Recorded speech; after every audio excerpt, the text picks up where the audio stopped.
Greatest Hits Radio.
Hello, everybody. Welcome to Greatest Hits Radio Northeast. Alan Robson with you, with all kinds of strange problems to start a show with.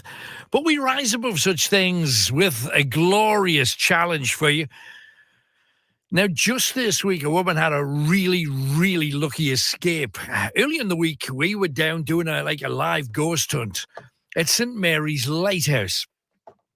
An amazing place. Spooky, interesting stories, execution site.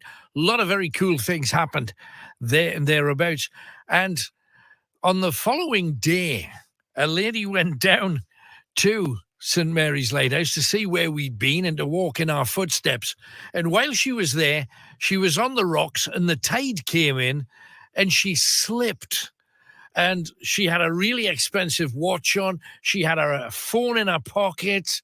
She essentially lost the use of both of those gadgets. They just totally disappeared. She fell off. She was lucky that she didn't break something. She fell literally into the sea. Granted, the sea was only about 3 foot deep, but that's deep enough to ruin your electronic gadgets. So it made me think, what kind of mishaps, what kind of accidents have you guys had? Pick up your telephone, give me a ring. Chris waiting for you on the phones, 0191 488 3188. And Tony, I don't know whatever you did there, but you just switched off all of the music. All of the music that was behind me there was gone. And yeah, it's still gone. So I don't know what you did, but it just disappeared right there. So, it's back. Thank you very much. That's what you do when people meddle. You see, I didn't do anything there. Just a bit of meddling. Anyway, we're back. Things were going so badly to start with, and will they ever get better? We'll sharp find out tonight. But give me a call. As I say, mishaps, accidents. Ages ago, I was telling you about a story when I was just a little kid, and there was a shop that they were pulling down. On Adelaide Terrace, they wanted to build this new shopping centre that never really took off in the West End of Newcastle. And they pulled down this shop, leaving the bare bones of it. And there was a beam across the centre of the shop. And I'd just been playing football, so all the lads piled onto this building site. And I thought it would be a really clever idea to walk along the beam in me little football shorts and me football top and me trainers. Well, they weren't trainers, they were sand shoes back then. And I got a bit of a wobble on and I nearly fell off. But instead, I fell onto the beam with a leg either side of it, just wearing shorts. And I got about a good 20 to 30 spelks, big lumps of sharp wood, sticking in my undercarriage. Now, first of all, it knacked. But secondly, the worst part of it was, I said to me mum, when you get up, Mama, you never guess what I just done. And she says, let's have a look. Well, that's not a good moment. But she says, well, if you don't want to let me look, we'll go up to the hospital now. And I'm thinking, what, let a stranger look? So you let your mother look. And I was sitting on the floor, me legs spread-eagled, and she had a pair of, like, little pincers, you know, little pulling each individual spelt out with tweezers. Certainly not my finest moment. But we've all had accidents. We've all had mishaps. Apparently, 90% of the accidents that we have happen in the home. So give us a ring. 0191 488 3188. Oh, blimey. They're all in now. What's going on? Troubles?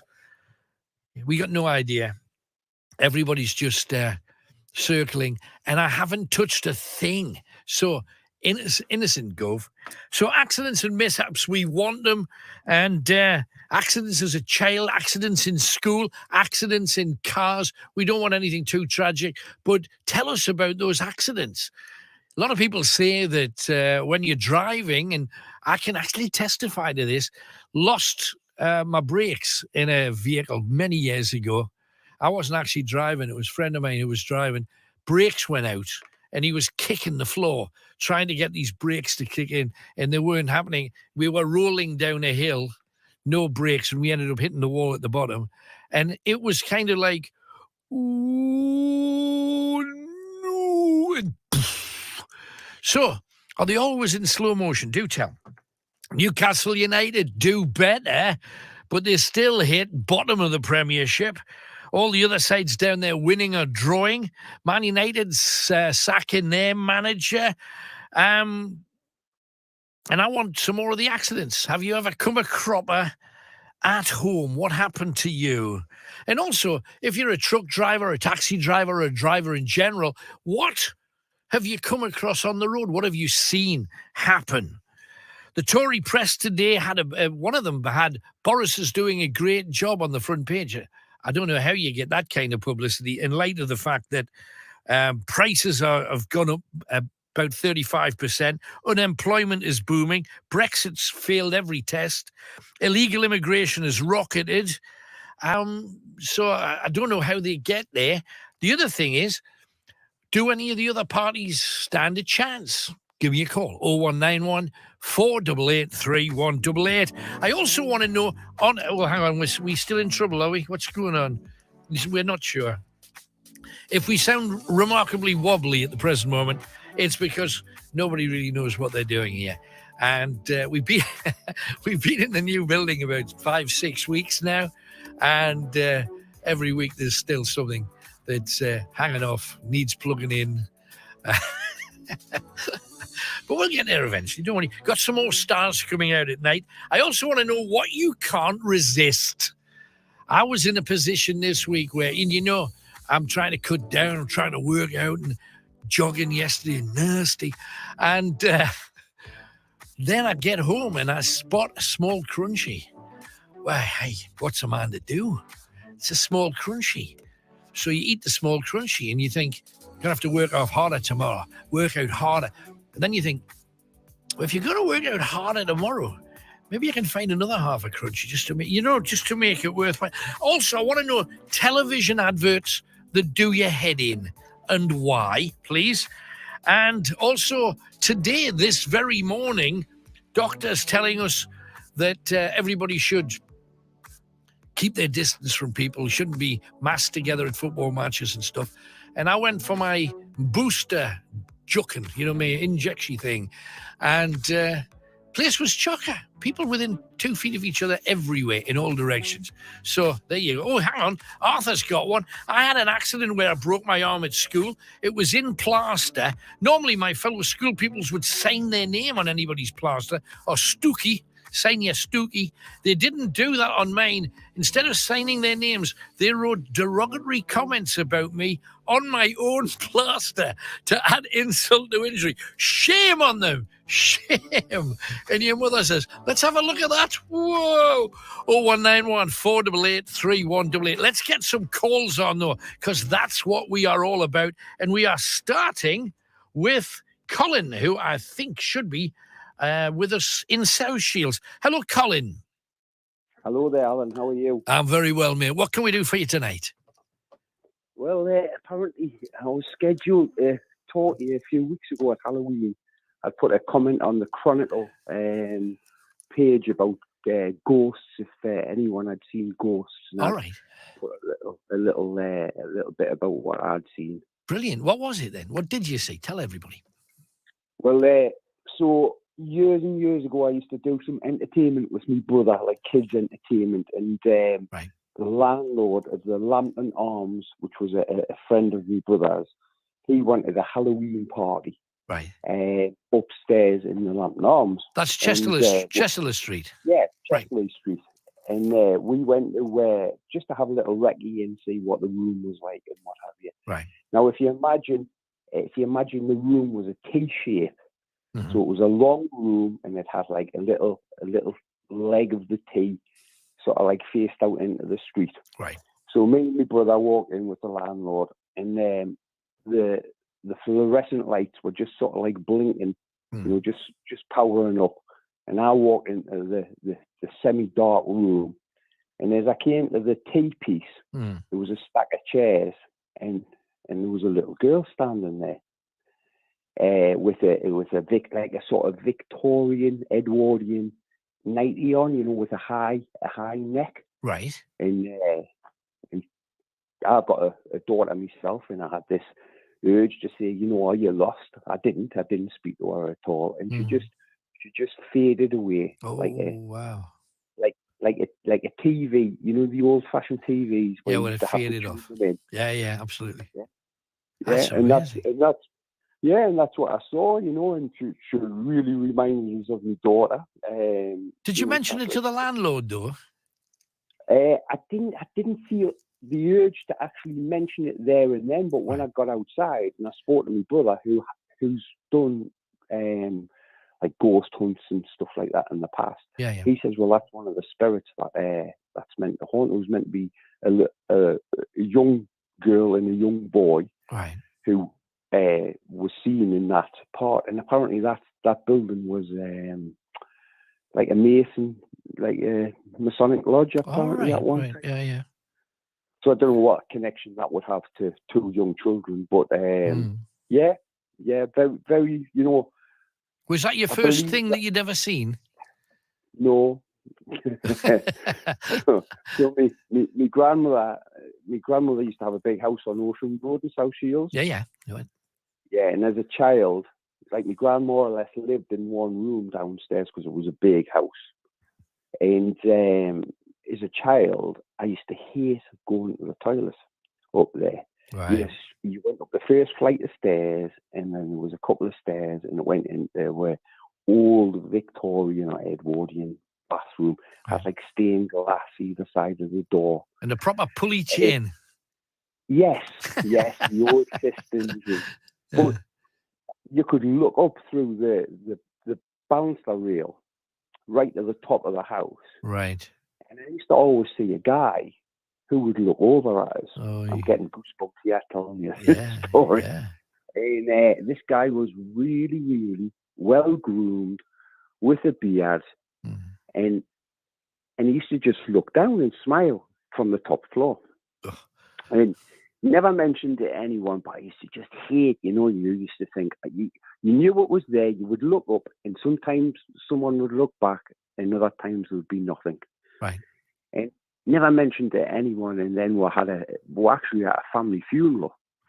An aunt had passed away, and we were talking, you reminisce about Gran's house. Yeah. My grandfather was a dentist, so there was a big old dentist chair in the parlour.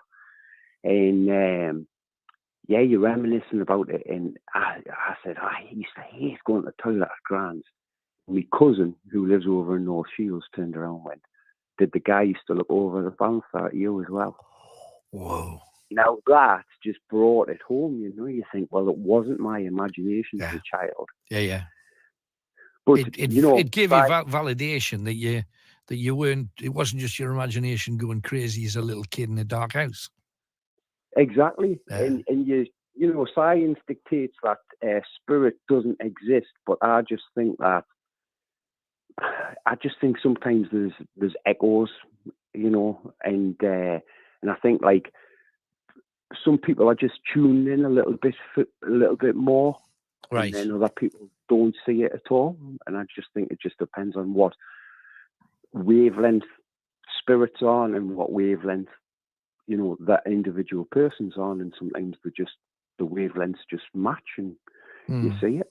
Yeah, but the great thing was, though, that especially with the guy looking over the balcony, because if he hadn't have said that to you, you would always have thought, it was just my imagination. Yeah, without a doubt. Without a doubt, you imagine lots of things as a child. Yeah, no, for sure. Still imagine them now. Hey, I'm glad you rang in, Cole. Thank you very much for that. Anything else while you're on? No, just nice to talk to you. I've met you once or twice before, but nice to talk to you. And, yeah, thanks a lot, best Cole. of luck. Appreciate it, man. Okay, thanks a lot. Bye-bye. Bye. There's Colin, champion. Great start to the show. 0191 488 3188. We want your mishaps. We want your accidents. Have you seen some ghostly habnab somewhere? If you want to talk about that, our door is always open for such things, of course. Mishaps, things you can't resist, things that you have to do, like half a crunchy, you have to eat it. I mean, it's obvious. Things maybe that you have to watch, places you have to go. Every time you visit such and such, the thing you have to do. 0191 488 3188. Let's make it happen. Kicking off, we are greatest hits, so we might as well kick off with one.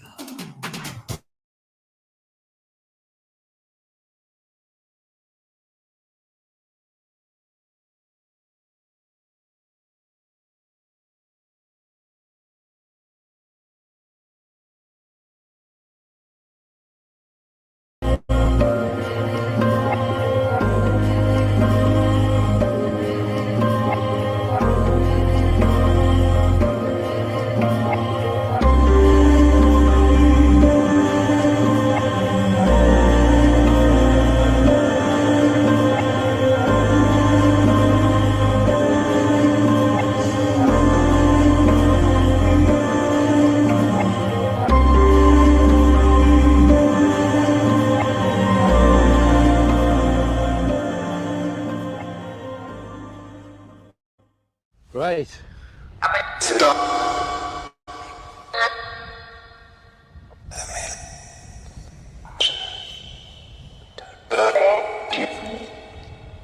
It's starting quick, isn't it?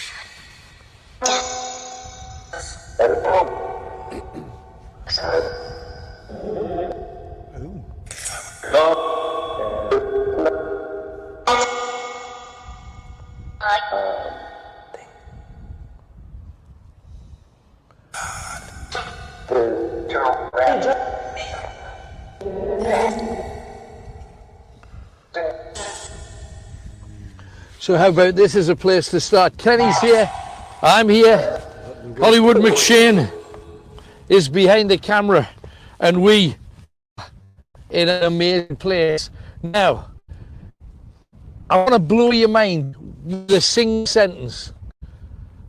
Before biblical times, there was a colony of people living here on an island that was 5 times the size of this now. 5 times the size. The oceans were higher. I know a lot of people talk about global warming, but we had a massive ocean. We still do. It's that big black thing out there that we literally hope isn't going to pile onto these rocks too soon. And back in biblical times, pre-biblical times, this island, all of it, 5 times greater, was known as the Island of Bones. That's what this island is originally called, the Island of Bones. How amazing is that? Why is it called the Island of Bones? The most fascinating thing is, nobody knows. To this day, nobody knows. But the Island of Bones, and there are bones here. More stories to tell you a little bit later on. However, why is it called St. Mary's Island? Any idea? I have no idea. Do you think it could be because it was named after St. Mary? Well, possibly. No, it never was. Some monks came here, and I've got loads of stories about these monks. Monks came in here because it was a promontory and it was out on its own and it was 5 times the size. Perfect. We'll build ourselves a monastery. We'll set up. They had slaves, of course, that they never tell you. They're slaves that they didn't pay. They were forced slaves. So, you know, when we're talking about slavery in the Caribbean, we had it right here in the Northeast. They're forced slaves lived on this place. And they eventually got chased off, and after a particularly nasty torture incident, which I'll explain a bit later on. However, when they were chased off here, they dedicated the island to St. Helen. Right. They said, St. Helen, we love St. Helen. We're going to dedicate this island. This will be the island of St. Helen. And the monks beetled off. Some other monks who believed in God, but in another slightly different way, moved onto the island. And they were chased off. And before they left, they said, we're going to dedicate this whole island that didn't have a lighthouse. We're going to name it after the Lady of Light, St. Catherine. Right. So it was St. Helens Island, it was St. Catherine's Island, and then they were chased off, and the locals who lived around the island and on the island said, what's the name of that saint that those monks named it after? And one of them said, oh, man, yeah. I think it was St. Mary. It was St. Mary, wasn't it? And it never was. It never was, but it stuck. And it's been St. Mary's. A family called Bates bought the island because there's been inns and taverns and brothels. There's been all kinds on here. A family called Bates bought it, and they wanted to call the island Bates Island. And all the locals called it St. Mary's Island because they had named it in the first place. But that's the reason. So forget St. Mary's has got nothing to do with this. St. Helen, maybe a bit. St. Catherine, another little bit. It'll always be St. Mary's Lighthouse on St. Mary's Island. And here we are. Fantastic. Stories. Just make sure, please, share everything you win. You're one of our glorious badges. Wonderful badge we have here for you. Spread the word. Tell everybody you know upon planet Earth what we're doing, and support us if you can. We really do need you to get out there to as many people as we can. We're going to take a look around this place though, and I must say it looks absolutely incredible. I've never been this close, and I bet a lot of you haven't either. Yeah, I haven't. Just get underneath this thing and look up. It's amazing. Absolutely amazing. And this place is haunted by dozens of different people. I'll be telling you all of their stories as we tootle about.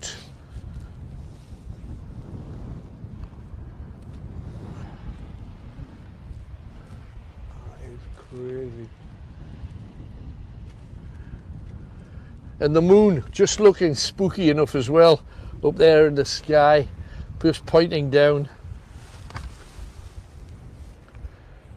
Now our beam's looking like searchlights on in the sky. Look at them. Yeah, aren't they?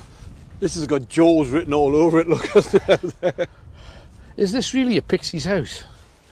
It is a house, isn't it? Is it a house? Do you imagine how many men it would take to move Oh, you couldn't. something like that? Move that with this here. That's just not moving anywhere. That's not going anywhere. It's sad, but over the years, so many people have died on this island. Look at down here. This is amazing. And it's the kind of thing, though, that people... I know you guys love going to strange and different places. I know those of you that can't love to see it through our eyes. And look down here. This just looks absolutely incredible. And essentially what you're looking at is under the sea. Because when the tide comes in, because there's a boat that steps down into the sea. Look at this. Just looks, it's like looking. You're right, it looks like a moon surface, doesn't it? It does. Absolutely does look just. I don't know how much you can see though, Tony. I have to be honest with yours. Behind us, of course, we have the Pixie's house. What actually is that? I have no idea. This is real life Probably a conversation boathouse where with they the keep voice of bits the and bobs. North. This is Night Owls with Alan Robson. Call 0191 488 3188. Greatest Hits Radio. Pick up your telephone, give us a call right now. 0191 488 3188. We got David next, who is in Jarrow. Hi, David. Good evening, Alan. Hope you're all right there. How I'm are good, you? mate. Yeah, very well. Thank you kindly. What you got for us tonight then, David? Yeah, just want to tell you a few jokes this evening. And Right. the first one is, did you hear about the fire at the circus? Did I hear the fire at the circus? No. It was intense. Oh, dear. Right, okay. Also, another one is, what does a nosy pepper do? What does a nosy pepper do? I don't know. It gets jalapeno business. Right, uh-huh. Why should you never trust stairs? I don't know. Why should you never trust stairs? They're always up to something. Right, uh-huh. Clever. Another one that I've got for you is, do you know the Lionel Richie concert? There was a Lionel Richie concert, and a builder fell through a roof at a Lionel Richie concert, and a spokesman on the news said the last thing he seen was dancing on the ceiling. Aye, right, okay. I bet you liking these jokes. Oh, top of the shop, absolutely. Yeah, I remember when I met you at Southfield Fair a couple of years ago, Uh-huh. and you were doing a fun day years ago nowadays. That's when I Yeah. first seen you. Oh, well, that's good. Well, thank you for coming down, David. Anything else while you're on? That's everything. That is lovely. Good talking to you. There's David with some jokes. Can you beat them? Think some of you may well have a chance to do that. 0191 488 3188. We talked about mishaps. We've got one for you. Have you ever eaten something by mistake? Well, Mum used to have a thing like on a Friday night we school, the chip, you'd have a chip supper. Yeah. But we always moan that we're hungry when we're coming from school. Uh-huh. So we used to always get the usual pasty Uh-huh. from the well-known store that you like your stotties from. Right, yes. I hate cheese and onions, so I was always get corned beef. Right. And she used to heat it up in the oven when we came in. Uh-huh. And I was sitting, munching my way through this corned beef pasty. And near the end, I got a bit on my fork. And as I went to put it in my mouth, I looked down, I could see black bits. And I put on my plate and I peeled back the pastry with my knife. And it was long eyelashes. And as I pulled it off the plate, it still had like a bit of skin Oh, no, where no, it no. had like eyelid. Oh, that's not good. And is my it? mum put it, I called my mum and she said, oh, don't be stupid. And she looked, she said, oh my God. So you get a pie, and in the pie, this is not like a false eyelash. This is the animal's eyelash. You know, Bessie the cow or Percy the pig. 0191 488 3188. Steve's just kicking in. I remember that in one 4-month period, I broke both of my legs, and 2 days before getting the plaster off, I broke both of my arms. It was perfect timing. Oh, here's another one. Joe. Looking good, Joe. I was the most accident-prone kid. I'm surprised my parents weren't contacted by social services due to all of the accidents that I had. I broke one arm, my right arm, and I'm right-handed, when I fell down the step on roller boots. Oh, they were deadly. I had a teacher at school who then said my handwriting was appalling. Couldn't think why. I broke the other arm when I was 13 by falling off a trampoline. So I did it properly. I don't know. Oh, they're piling in now. Sid, I had an accident, Alan, when I was about 5. I rode a bike down the stairs, done 2 somersaults in the air, and landed on the bottom of the stairs, holding onto the handles. Brilliant. Oh, Press Hardy's been on as well. My nana thinks oh, that's a brilliant little picture from one of the classic Night Owl cartoons. My nana thinks my granddad is haunting her because he keeps emailing her from beyond the grave, but it's just that his email's been hacked. Oh, but that's the potential for creep. That is, you imagine, I'm watching you. Oh, blimey, you don't want that. Deborah Louise, also looking fine. I dropped this is awful. I dropped a hot, deep fat fryer and slipped in it in 2004. Hit my face first, then burned all the way down the right side of my body. Wasn't nice. No, exactly, because I did something very, very stupidly, very similar. Kelly, Victoria Manning, wonder if she has a hyphen. Accident. I never had an accident in years, but after treating myself to a pair of trainers for work a couple of years ago, I felt the bees leaving the house at 7 a.m. Then on camera, I felt the bees. I don't understand. I felt the bees. Oh, I felt the bees' knees. Ugh, I felt the bees. I was just thinking, she's an apiarist, and she goes in and has a little feel it. Now, that's not right. I felt the bees' knees, leaving the house at 7 a.m. Then on camera, fell down the step and landed on the grass. Not nice, these trendy bubble soles for a fortune. There you go. Brilliant. I'm thinking, we got a weird woman here who touches up bees. How do you even start? Anyway, 0191 488 3188. I know it's early, but we've got Dawn already. Hello, Dawn. Hello, Alan. Long time no speak. How are you? I'm very well. Great to have you back on, Dawn. How you doing? I lost my mum in January. Oh, I'm so sorry. So sorry. How you doing? We moved house 6 months before that, so it's just been one thing after another. Are things settling down for you? Is it? Or I'm missing her terribly. No, but and it's the first Christmas as well, so it's going to hit you this Christmas, isn't it? That's for sure. It was her birthday on the 29th of October. It was mine on the 31st, and I had a bit of a meltdown. But apart from that. Deep breath, because the last thing she'd want, is for you to be taking it this hard. She'd just want you to pep your step up, smile and rock on, You know she'd want definitely. That. Yeah. Of course. And anyway, she's not in pain anymore. So. She's absolutely free of that. She is. Me mishap. Yes. It was a long, long time ago, and I'm not even sure if that particular toilet is still there. It was one of those ones where you put 20 pence in and the door goes... Yeah, the space-age toilets, yes. Yes, and so I was sitting doing not the business, just having a wee because I was bursting. And my friend was waiting for us outside. And the door opened while I wasn't finished. Oh, no. For some reason, I must have put enough money in, or I was just having a bad day, and the door just opened, and I'm midway, and I'm thinking, how do I force this way out of this faster? My friend was like standing in this massively wide doorway. She's only like a size 8, and she unzipped her coat, and she's like got her coat spread really wide to try and cover me embarrassment. Excellent. And then to top everything off, there was a massive big stag do walk past and saw everything, and I was like, "Oh my god, no, that's wrong.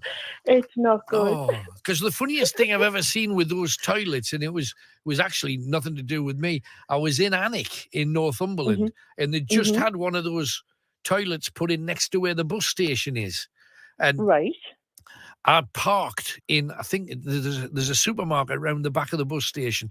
Can't remember which one it is, opposite Wilkinson's. And I'd parked in that car park. And I was just walking past, and there was about 10 people outside the toilet. And I'm thinking, blimey, what's going on? What a queue. They've 10 people. I'd say, go in the supermarket. They're bound to have one. You know what I mean? And it was nothing to do with people wanting to get in. Somebody was in and couldn't get out and was screaming and yelling. She was, let me out. I'm claustrophobic. Ah! And everybody outside maybe sympathized, but they were all laughing. And then eventually she says, put some money in. Well, you couldn't because she was in it. And it wasn't as kindly as the one you got that opened up when you least expected it. This one didn't open up at all. And they had to send for somebody from the council.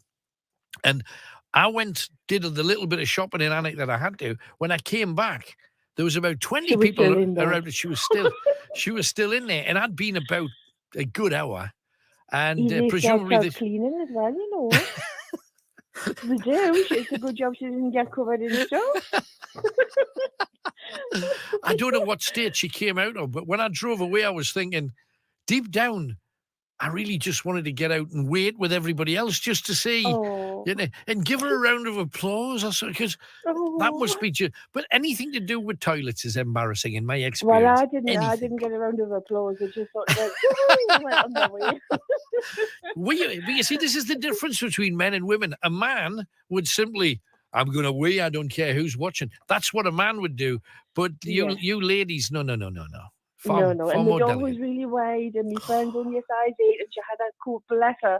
She was unzipped that coat, and she was standing with her coat, and it just didn't work. It just didn't work because it wasn't even. If I wasn't even like finished. I was still weighing, Oh, and that's the door opened. Oh. It was awful, And- awful. And it's not like, because as you know, men can pretty much cover up or turn away or whatever. Yes.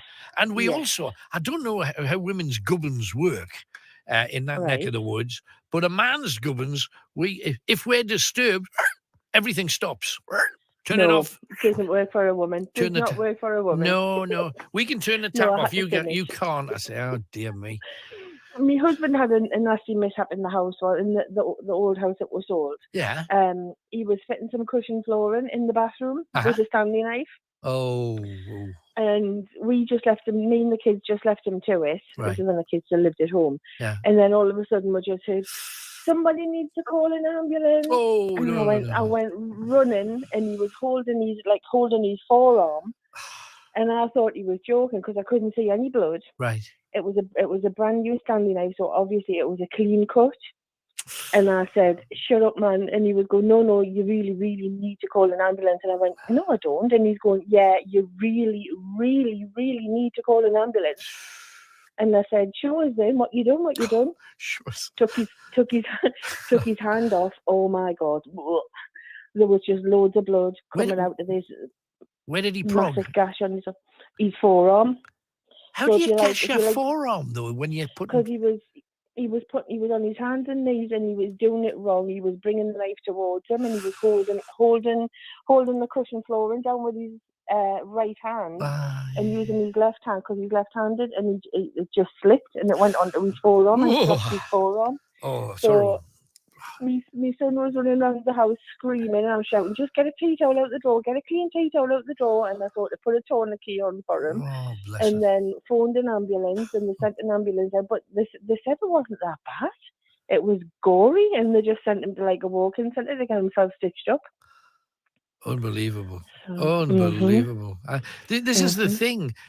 But what doctors might deal with, heart transplants and somebody losing a limb.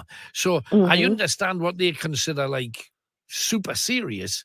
But to us, a 3, 5, 7-inch gash in your arm is pretty damn horrific. serious. Absolutely. Mhm. Oh my goodness, what a shit! Mind you, I don't trust myself with a Stanley knife, and because No. I tried to lay a carpet once, and I ended up bleeding with various nicks here and there, and that's being super careful. So don't judge them too harshly. They're deadly devices. No. And I had a mishap about a year ago. I had moved the furniture around, and I wasn't used to where the new furniture was, and I couldn't open the living room door as wide as I used to be able to. Right. And my phone was ringing in the living room, so I sort of kind of not ran, but I hurried to get the phone before they rang off because I was expecting a phone call. Right. I think I'd been waiting, but this time it was in my own bathroom, so nobody was watching. And I kicked the frame of the door, and I heard my baby toe snap. And I was like, I was frightened to look. So I was like leaning on the coffee table in the living room, frightened to look because I thought my baby toe was going to be off at a right angle. So I didn't look. I just phoned Tom at work and said, I think, and in fact, no, I know I've broke my baby toe because I heard it snap. So I had to ring the hospital, and he took us up to A&E when he got in from work. Yeah. And they said, really, there was nothing they could do. They just put it back into place, which was painful. And they said... Did they not strap it up, though? No, dislocated, and they just like... Oh, sort of dislocated. pulled it, So what? Right. So it wasn't snapped. It was No, dislocated. it was snapped. It was snapped. It was broken and dislocated, so they had to put it back into they pulled it and popped it back into place. But They didn't bandage it up or anything. They just sent us home. Yeah, I broke 2 toes once. This is going to make me sound like a lunatic, but we used to kick balls around in the back lane because we didn't have any grass anywhere near where I lived.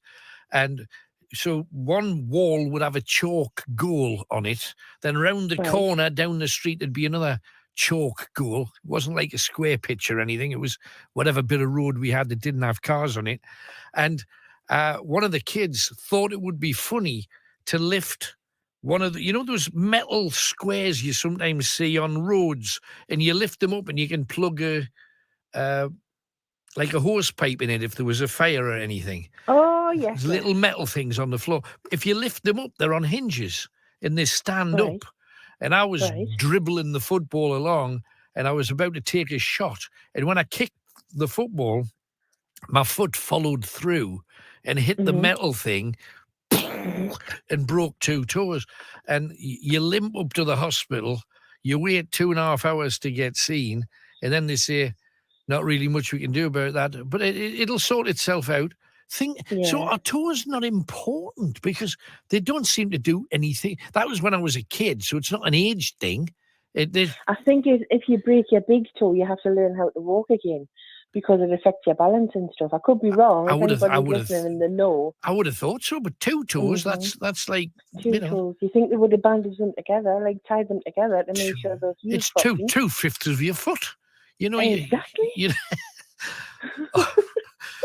Why don't we stand up for toes? We should. That's just Exactly. plain wrong, that.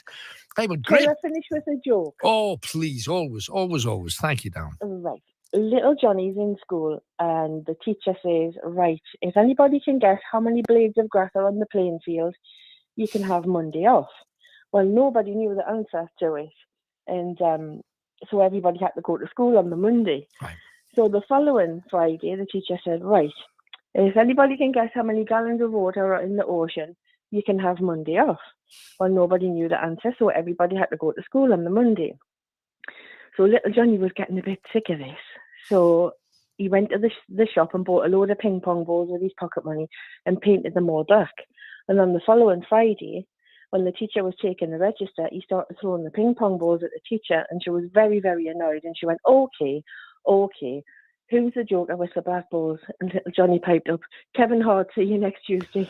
Oh, bad girl. Naughty girl. That's lovely. Thank you, Dawn. Bye. Cheers. Bye-bye. Bob's for 0191 488 3188. What are you talking about tonight? Pick up your telephone. Oh, hang on. Email's just coming in. Hi, Alan. We're all looking forward to this big meet. I'm hoping This you can does make look it like a to Wolseley see us all meet, doesn't before it? you show. Especially at I the want night to know time. what that is. It's the big car meet. The moon Cash for service Kids does Christmas look- meet, Sunday, 5th of Absolutely does December, look just- Dalton I don't know Park. how much you can see, him, though, Tony, 6 have to- p.m. have to be Don't honest, know whether I with can. We'll yours. check my diary tonight. Behind when I us, get home. of course, we have 0191 488 the Pixie's house. 3188.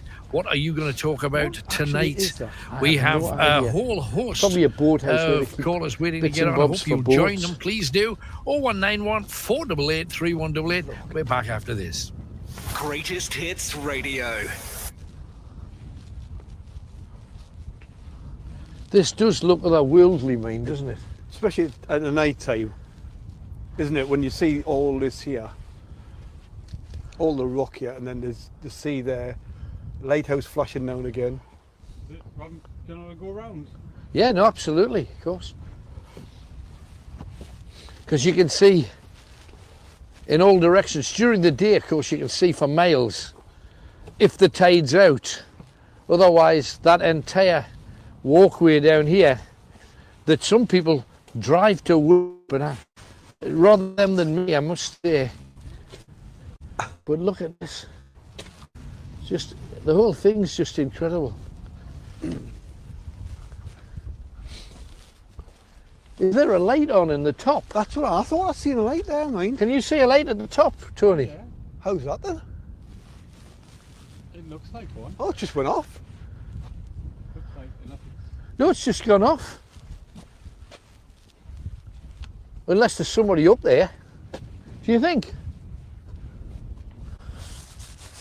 That was weird. That was a light up there. And look, does that not look like a face? Tony, lower window. Can you see that without the torchlight, Tony? Not without the torchlight, no. Just looked like somebody moved past the window. Past that bottom one. But that there. was a light on up there. There was definitely a light on. It lit up. I know. Like a whole The section. centrepiece. That was very strange. That was just odd. How can that happen? And even when you just look down, it's that kind of thing where you feel like your testes are in your throat. Oh, yeah. Look at that. and you see things that other people have built. You see this little area to the side. Oh, yeah. People have built places either to house a boat or whatever, and looks like the tide's coming in, doesn't it? See him there, look. Built something there. Yeah, they built little things that used to be part of the buildings that were on here, and of course there's the old beacon where they used to light, and some people say that, and I don't think it's the case, but some people say that thing was used to summon ships, thinking they could come on and they'd crash into the rocks and then they'd go onto the ship and steal all their bits and pieces. Man. But it's just otherworldly, this whole thing, isn't it? Well, when you see the the big ships out there, which you can see, and then look, the smaller ones at the back there are just coming into view. Yeah, no, you're right. There. They're probably answering our beacon call.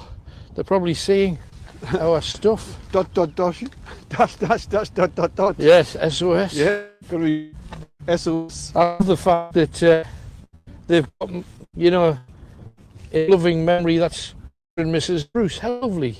Nice. How lovely is that? That's just a sweet thing to do. It really is nice. And the thing that I like best about it is because somebody passes and a husband or a wife will put the tribute on, and 9 times out of 10 they say, and it's my turn, will you? You know what I mean? Because this gentleman here passed in 1990, 24 years later, when Margaret passed. Yeah. She joined him. I think that's a beautiful, beautiful thing. Beautiful. This is Night Owls on Greatest Hits Radio. You never know who's going to call next. 0191 488 3188. Greatest Hits Radio. And let's keep the calls going. We have Tales of Mishaps accidents. And as you realise, one caller remembers her mishap, her husband's mishaps they've had down the line. We've all had thousands in our lifetime. Pick the best, the funniest, the maddest, the most shocking. Share them with us. Give us a call on 0191 488 3188. Few people ringing in asking about the ghost hunts. They go out on live on, or should I say, they go out on Fridays on Facebook and YouTube at 9 o'clock. So all you got to do is tune in, check about Alan Robson's Night Owl Ghost Hunts, and they'll be there for you. So feel free to have a look if you fancy. 0191 488 3188. Looking at mishaps, a star coming out at night very soon. But let's talk to Mars in the meantime. Hello, Mars. Hello. Hello, darling. How you doing? I'm good, thank you. How are you? I'm all right. What you got for us tonight then, Mars? Well, I'm pretty passionate about animals, Right. dogs especially, Right.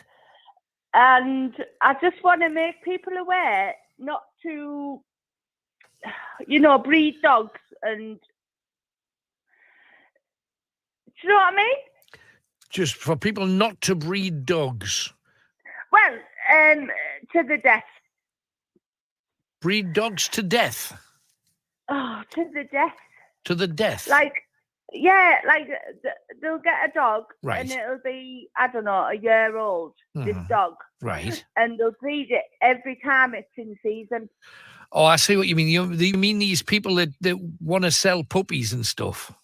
Yeah, like puppy farming. I've got you. No, I understand. And they breed them too early and they breed them too much.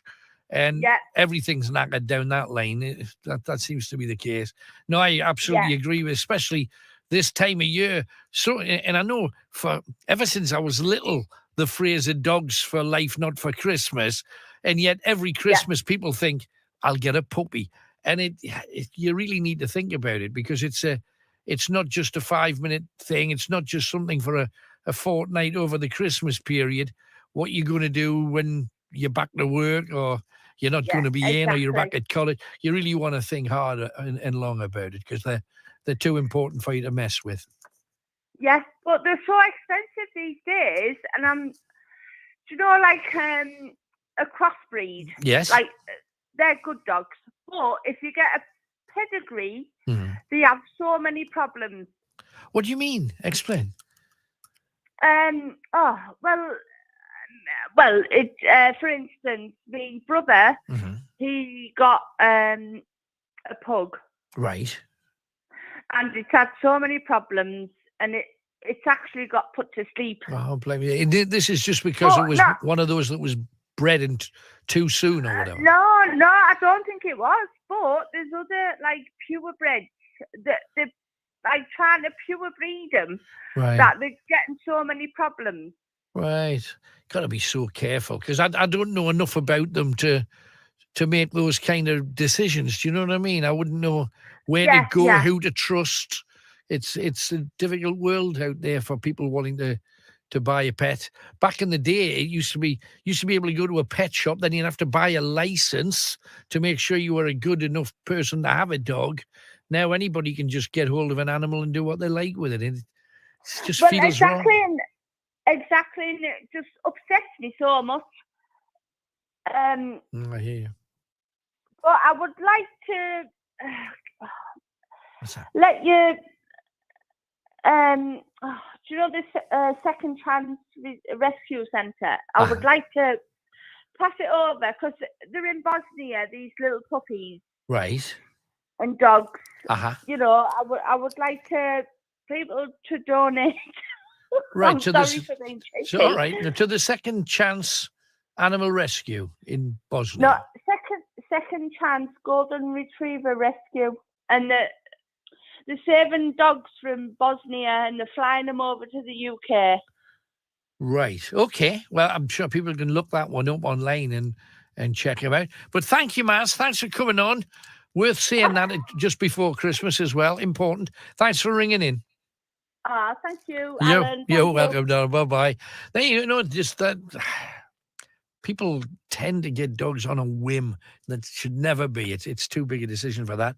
And let's hope that a few people help that charitable cause too. 0191 488 3188.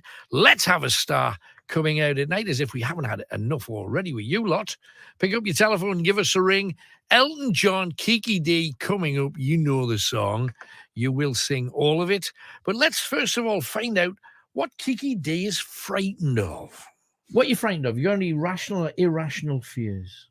It's a dream that comes along very rarely, but once in a while. I'm in bed. Right. And I feel like someone's hovering over me. Right. And for a moment, I'm very frightened. And I think, now I just need to put my hand out and make sure it's not real. So I sweep my hand over this presence and then, oh yeah, it's not solid, it's fine. And I go back to sleep. Right. Strange. That's quite interesting. How lovely. Nearly 100 years as well. 99 year, look, 1922. How about that?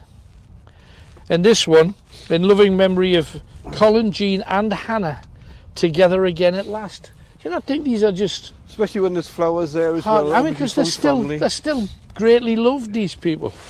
I love this. I love all of this. Dougie's now a granddad, too dearly loved to ever be forgotten. The true measure of a man is not what he does for himself, but what he does for someone else.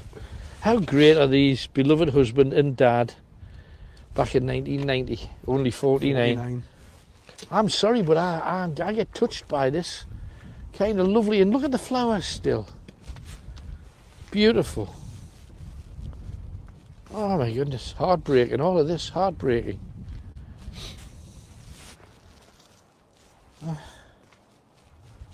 Oh, how about this? In loving memory of John and Ellie Pulley, that they may sit a little in the sun. Oh, that's wow. so nice. They are lovely things.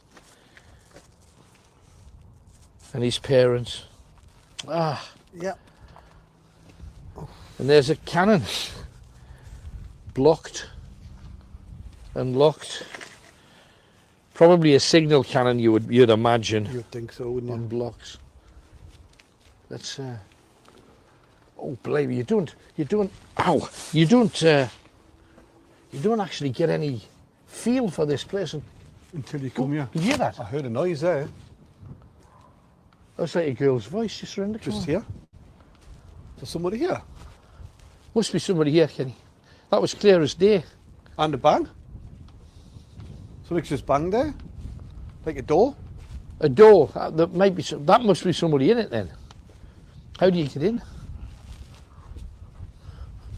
You don't realise the full enormity of this structure until you're right underneath it. Look at that. That's just incredible. Did you hear voices there? Yeah. You heard? There's no one meant to be in this place. There's voices there. A door slammed. I don't think there's anyone in this place. Definitely heard it. Is this a house? I don't know. It's a house, that, isn't it? That's someone's house, isn't it? Cottages? Yeah. I think the far bit is. But I heard voices clear as day there. Oh, you can see the staircase, look, going up. Oh yes, you can. That looks creepy, doesn't it? We'll have to get it. We've been trying to get into this place for a while. Look at that. But obviously with COVID and that, people are a little bit frightened, but you can see right the way up.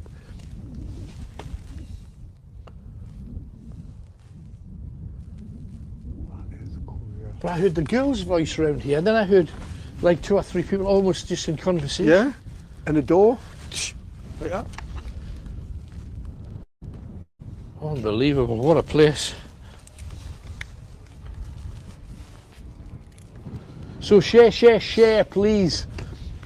I said we had a lot of stories to tell here, and then we're going to be putting on the necromancer. What you got? What is that? It's a earwig. It's an earwig, isn't it? You see, we're a nature documentary at very least. But give me a good name for a Viking, Kenny. A good name? Torrenson.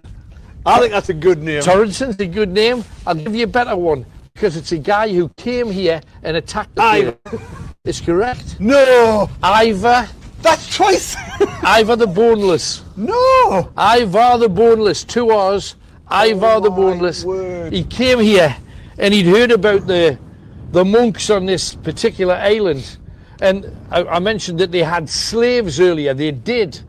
And the monks were very, very keen on raising money from the other people that lived out and around here. What is that? Hang on, there's got to be someone here. You can't get over surely. I hope people at home are hearing this. It was kind of like just a light. There's no one there. Right, the monks, they love getting money to build and maintain their abbey on the island, where the island was much bigger. And Ivar the Boneless had visited Britain a few times, and he came back here with a group of men to get rid of the monks. This is just one of the greatest, nastiest, but greatest tortures imaginable that happened to this guy. They came onto the island, they killed a lot of the monks who are supposed to be walking on the breeze, and you can feel it's ice cold, but I think there's a lot of North Sea attached to that rather than rather than anything spooky. And they got hold of the chief monk, and they spread eagled him on the ground, face down, and they got one of their men to draw on his back, hold his arms out, draw on his back an eagle. Right. Now you think, not much of a torture, bit of a felt pen. Well, it wasn't a felt pen, it was a spike to draw his skin off. And then, with a knife, they started peeling away the flesh on his back. They peeled it away until you could clearly see his ribs. One by one, using a very specific small axe. Because what you don't realise, that Vikings had a whole kit of it's like Batman's utility belt. They had all kinds, but they had a very specific small axe, and they'd get a rib, and they'd snap one end of it, because you got to remember there's two ends to a rib, right? They'd snap one end of it, and then they'd get hold of the rib, and they pulled it out of his back so that it came, his back, bent the rib round, the rib came out like that on this side. Then they'd go to the next rib, small axe, hack, pull that one out. So now you've got two. And you do that the full length of his rib cage. So there's, 10 or 11 of these things protruding. And then they move to the other side. Snapped each rib with a small axe, bend it round. So on one side you've got almost like a rack of lamb, right? Yeah. On the other side you've got the ribs all protruding. The guy's still alive. He's still alive through this. And the reason they did it was the Vikings are really big on hypocrisy. They don't like people to say, let everyone be equal in the eyes of God. You're my slave. I'll kill you unless you do. And that's hypocrisy, whichever way you dance around it. So, this guy spread-eagled. Noises all the... That was a voice again. What is going on here? Anyway, so you've got all of these spread-eagled. It's where the term comes from. You know, the spread-eagled. It's because of this torture. So you've got the ribs out one side, ribs out the other. Then they got some salt. Scattered the salt on the body just to give him a bit of extra pain, but also to revive him and keep him alive. Excuse me. Swallowing a lot of... There's stuff in the air, isn't there? So, bit of salt revives him. He's in agony and he's squealing through the entire process like you would. Then it was time to end him and put him in a place where anybody else who came to the monastery would see this. If you lie, if you betray your own people by enslaving them, this is what's going to happen to you. And that was the message they were trying to send, however barbarically they did it. What else do you need to be an eagle? You've already got the bones sticking out. Right. They then reached into his body and they pulled out his lungs. They ripped them apart and spread them out. Now, a person's lungs goes about 20 feet in all directions. Oh, God. And they put the membrane of the lungs over the bones so that it flapped in the breeze and it looked just like wings flying. And then they pulled the other one out, put that over the bones, and then they left him there to die. And he died. You wouldn't have, most people are dead by the time the lungs are torn out of the body. But can you imagine? It was said that it took almost 2 hours to do that properly. 2 hours. Imagine being you for 1 second with that kind of pain. They called it the spread.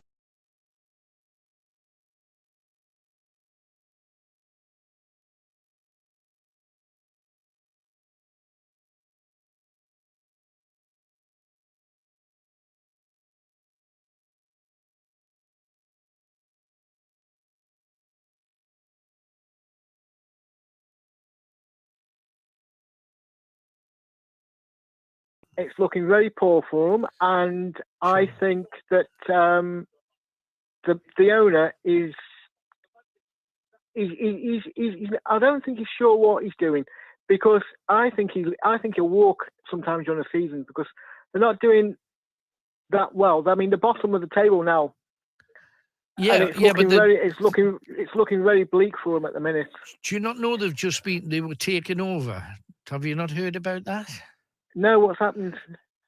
I think it's called the PIF. It's a Saudi Arabian company. You've taken them over. Ashley's gone, and Amanda Staveley and her husband have now taken it over, along with a group from Saudi Arabia. So, in the new year, when the transfer window opens, we're expecting a lot of activity. We might even get some loan signings in before that. They played a game at the weekend, 3-3 with Brentford. And at least they showed signs of fight, which is something that they haven't shown for a while. So maybe, and I know it's a long shot because apparently only one team that's had the same start of the season that Newcastle has ever managed to stay up, and that was Derby County years ago. And maybe with an injection of new players, they'll stand a chance to stay up. But the owner Ashley has gone now. So there's a degree of positivity in the northeast around Newcastle that certainly wasn't there 3-4 months ago. So fingers crossed. Yes. My other thing, Alan, is this bombing in London. Yes. Well, in Liverpool. You know what I mean? Liverpool. But what I think that the people that are making the people that are actually making the taxis for the companies, right? What I think ought to be happening. Well, they ought to do is they ought to devise a system where the taxi driver has got a like a scanner in the front of his car, but have a scanner in the back as well, where they can actually scan the people who's actually getting in them. Scan them for what though? Scan them for bomb makers, for bombs and that, because that's what this bloke got into taxi with, a bomb, right. and he was. He wanted to kill the bloke, but also he wanted to kill himself. But he didn't kill the taxi driver. The taxi driver got out. But he's very, very lucky, the taxi driver is. And Sure. I actually watched it on television, and it was just appalling. I mean, outside of women's hospital, what are they going to think of next? You know what I mean? It's just so sad for the taxi driver. I mean, I don't think the taxi driver will actually get back into his car again, because it's just. I think it's frightening the hell out of him. Yeah, I'm sure that's the case. And also, of course, did it terrorize people? I don't think it does what terrorists think it's doing. Terrorists seem to think, all of Britain's terrified now to get into a taxi. No, we're not. You just got to look any night of the week. People are piling into cabs, going all over the place. And that's how it should be. It's just terrorism that we've seen in the past is horrific. But if you would think if you were a terrorist, you must know that it doesn't work. It doesn't change anything anyway. It certainly doesn't change governments, whether they're in your country or they're not. Yeah. That doesn't change. The British public continue doing everything that they did before and after. You know, so what have you changed? You've changed nothing, but you've usually killed one of your own. I had 2 or 3 of your own arrested or shot, and you've hurt somebody, and you think, and that achieves nothing. Nothing. No. Not a thing. No. Crazy. No, not a thing. Yeah, it just shows you the demented, desperate. We're desperate to do something that doesn't work, which just makes these people losers. And I don't know how they can't see it. Yes. Anyway, anything else while you're on then, ma'am? Yes, the coronavirus. Yes, James. A person that I know has actually got coronavirus, and they've had the 3 jabs. Right. And they're actually reading high symptoms of temperature tonight. Yeah. They're actually working tonight, but look, self-isolating downstairs. I don't think the government.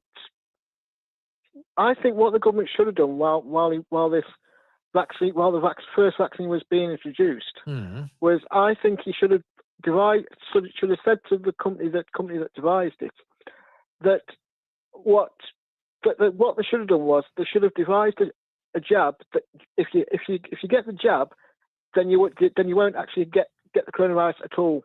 That's what. Yeah, absolutely. Hey, I can't see how. That's what we all thought. You see, when everybody got, and let's face it, an awful lot of us had to be really pushed, persuaded, cajoled to get the jab in the first place.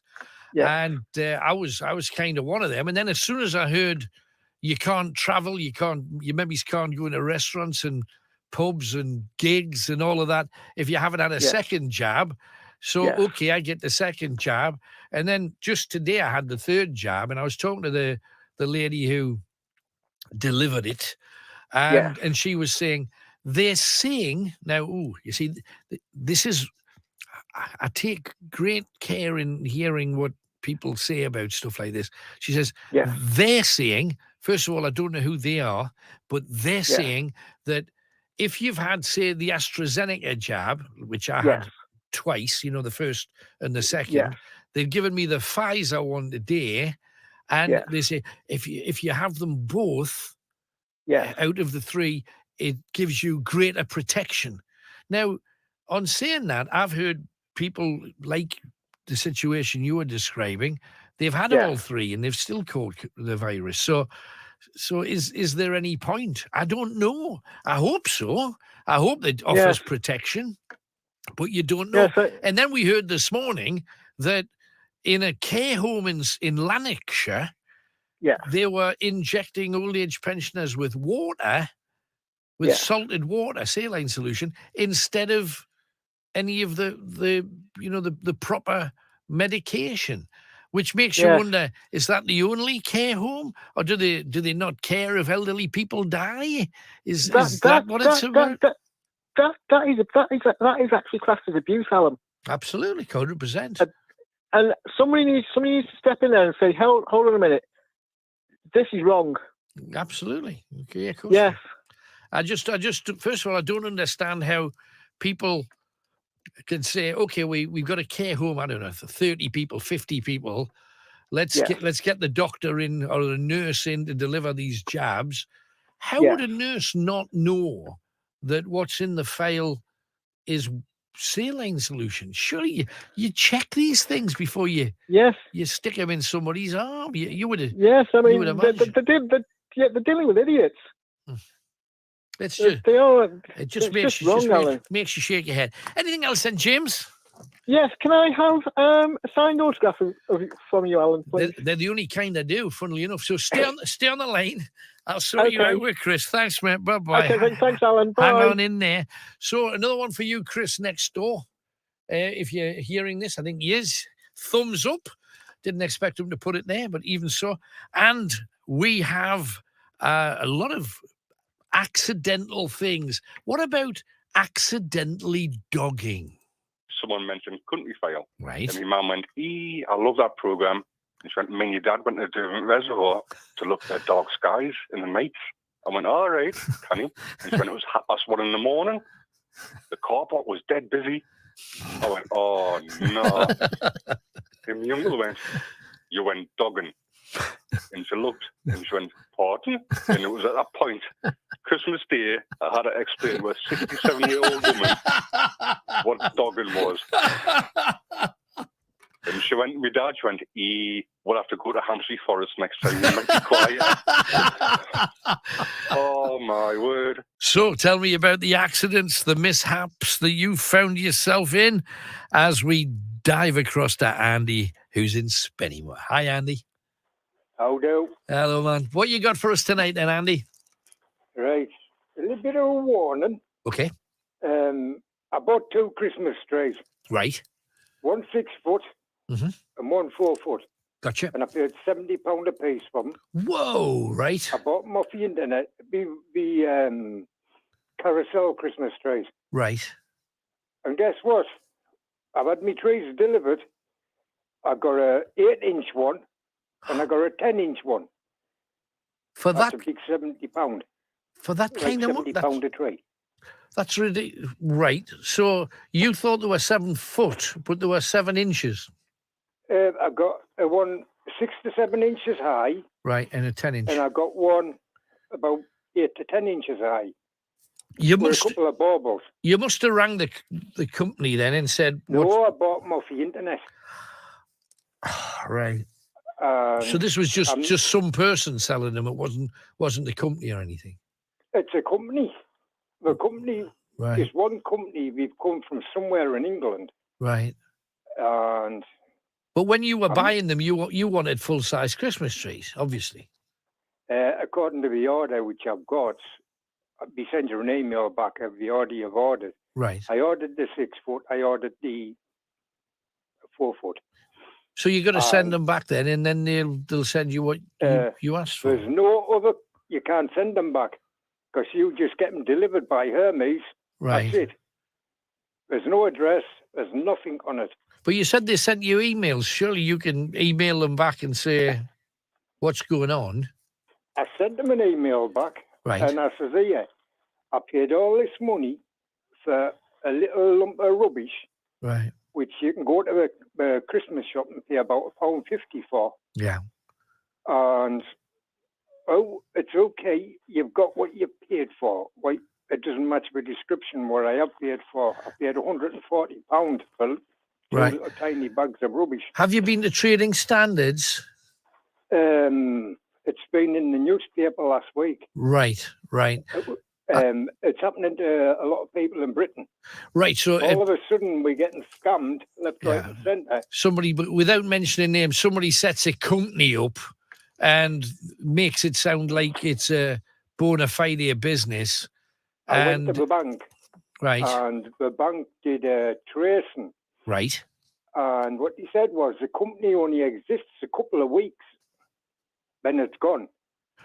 Right. So they do this to like 5,000 people and then beetle off with the cash. Yeah. Right. So it's actually classed as under fraud. Right. And the Not happy newspaper about printed a warning, did they? Son, I put it on your page. Right. It's already been warned about these Christmas trees. Right. The carousels with the Santa Claus that go up them, little roundabouts and trains on them. Now, not happy. I thought I was going to improve this year, but yeah. Does the bank offer you any protection when you carry out a transaction like that or not? The bank's going to give us the money back when they finished. Right. What they've said is, they've looked into the company. The company's only been around a couple of weeks.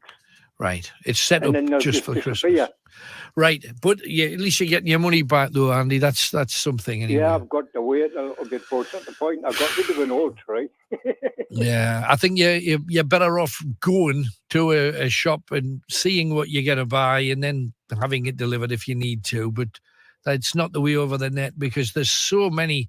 I know somebody that says win a box of such and such. And when they got it, it was just a box. There was nothing in it. And there's so many scammers now taking a lend to people because they don't have to see them face up. People just go online and trust. And that's not always the best way. It's always best to see what other people say on TripAdvisor or something first. On the advert itself, when it was out, it says this tree was priced at over £100. You can have it for whatever amount. Yeah, well, they were fibbing though, right? About everything is the thing. Now, if you go and look at all the shops nowadays, best part of them is gone. Yeah. It's all crazy getting. It is crazy. It's gone mad this year. I just thought I'd come on and warn you because these, at the minute, be hyper. Yep. No, and a lot of people is getting scammed. I hear you. Thank you very much, Andy. Right. Good luck. Very much, Hope you get your cash back soon. Thanks, mate. Bye-bye. Bye-bye. What a damn shame. Watch out for scams. Use companies that you know you can trust. Them get on out. TripAdvisor. Now, check to make a sure. person's lungs goes about 20 feet in all directions. They're delivering. Time for a little piece of music because the stars come out at night on Greatest Hits Radio Northeast. And do not forget our cash register on the breakfast show tomorrow morning again from 8 o'clock if you're up that early. 0191 488 3188. One thing I've also neglected to do this hour is give you the first clue for our competition. Our new competition is called Who's Hits? Who's Hits? And I'm going to give you 4 clues.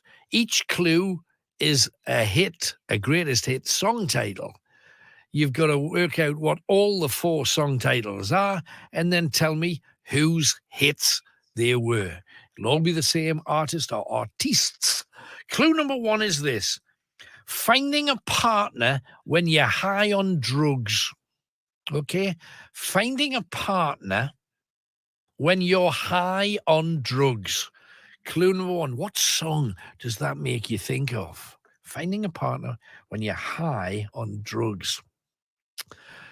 3 more clues to come, so get ready for that. But let's have one of those stars coming out at night, and we have Pete Shelley from the Buzzcocks. Yeah, if you're a bit of a punk, you will love what's coming up, as I'm chatting to him about all things spooky. Have you ever seen a ghost or had a spooky experience of any weird kind of phenomenon kind? Yes, I've had 2 experiences, and I'm open to anything. You know, I mean, I'm not close my mind off to things. But, but I was walking through a place in Macclesfield that belonged to a friend of mine. It was like an old folks' home. Yeah. But it apparently used to be like a Victorian lunatic asylum on there, or something, or you know, mental health centre, as it probably called. Probably. And so he's showing us around the grounds, and it's pretty late at night. You know, this horse's head sticks out of the barn that I didn't notice. That freaked me out a bit. And then I proceeded to walk round into the courtyard with this other friend of mine. 4 other people were walking in front. They'd gone in the courtyard. We were the last 2 in. As we were going in, we got blown by this breeze. The trees, leaves rustled, and it was like somebody had pushed us into the courtyard. And we both looked at each other and freaked out and went, you know, did you feel what I felt? Yeah. And so, I mean, that felt very real, you know what I mean? Absolutely. That wasn't anything in the imagination. No. It just felt like somebody was pushing you in. because they kind of wanted you there. What was the other one? You said you had 2. Yeah, I'm just thinking of the other one. I forgot. I saw a bloke on the stairs. I bought a house years ago in the early punk days. Yeah. And they told me this old man had died. And I swear to God, I looked round one day at the bathroom, and I'm sure I saw him, you know. Right. It was only one time. So I think... once was probably enough. I think once was enough. I didn't want to see him again, you know. Especially if he was having a bath, you know. Ghostly peeping Tom. Yeah, but that was it. I mean, that could have been like with a hangover or something. Yeah, but you it's never a way know. that And it's they amazing put the how membrane it was a little bit extra of seconds. the But that other lungs thing, that forceful thing, over was very Christmassy. the bones, so that it you know, we in got the breeze, blown and it in looked, there. It was like, and it you know, looked just like wings flying. And happened. then they Strange pulled the energies other around. one out, put that over the bones, and then they left him there to die. And he died. You wouldn't have, you know, most people are dead by the time the lungs are torn out of the body. But can you imagine? It was said that it took almost 2 hours to do that properly. 2 hours. Imagine being you for 1 second with that kind of pain. And they called it the spread eagle. And you wonder why the monks left? That's why they left. Spread eagling started here. One of only 3 places in Britain that claimed that it happened there. A lot of people talk about torture. There's a very famous thing that what they used to do with monks in general was peel the skin off their entire bodies. They'd start at the feet, they'd take off your penis and testicles, all the skin, entirely right the way up the body. And once they had all the skin, including your eyelids, so you couldn't close them and stop the sun shining on you, all of this, then they'd get the skin that they'd taken off you while you're still alive, but bright red and just blood. And they'd fold the skin up over and over and over till it looked like a thick book.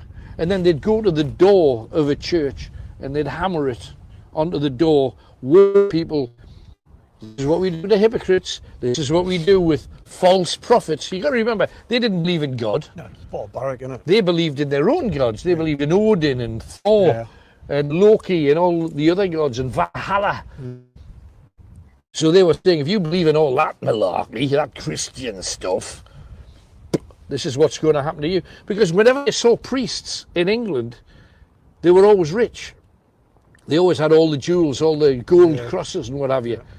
While the people that worked for them had nothing. And they saw that as absolutely wrong, because in Viking society, everybody was equal. Yeah. Yeah. Amazing though, isn't it? It's crazy. But to be equal, they've got to be that barbaric. Well, just teaching us a lesson, really. I'd rather be with them than against them. I think me too. What are we getting? Anything? So the staircase? No. You've got the ceiling and stuff there, haven't you? Yeah. In the beginnings. It's just, where's that voice coming from? It's got to be somewhere here.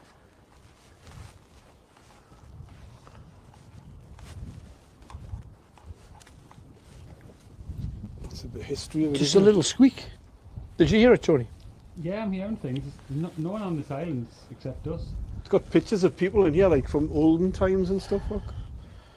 Oh yeah. And the building of it, pictures of the. Yeah.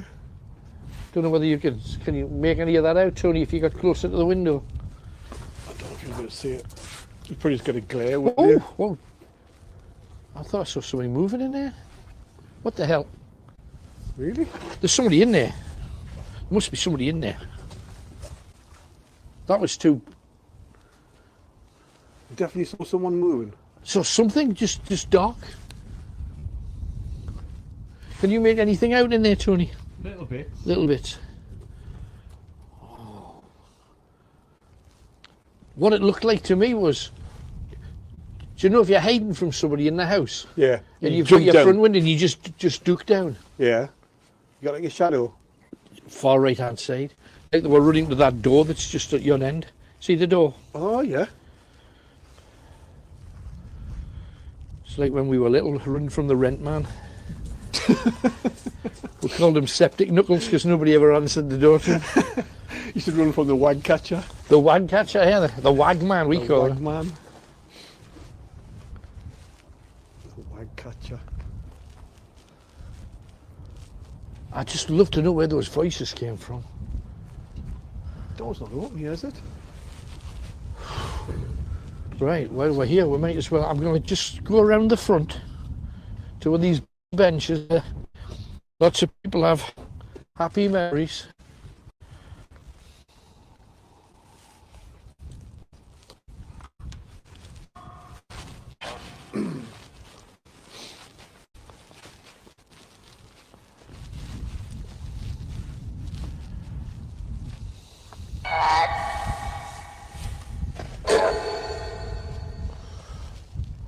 Oh, look at that moon. That looks amazing. It's just like a big orange ball around it. This is one of them nights where you can actually see the man in the moon, look. You see the red glow, it looks just like a big ball, eyeball, doesn't it? Mad, isn't it? Absolutely crazy, that. Blood. Blood, I heard blood.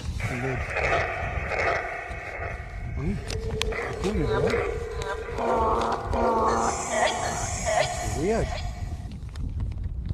It's like so echoey and refugee. I heard blood.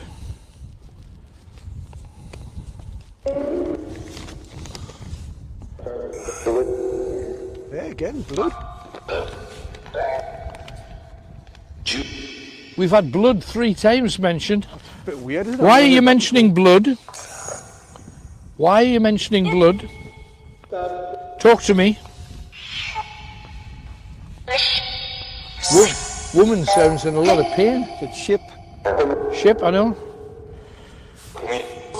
Did you come here from a ship?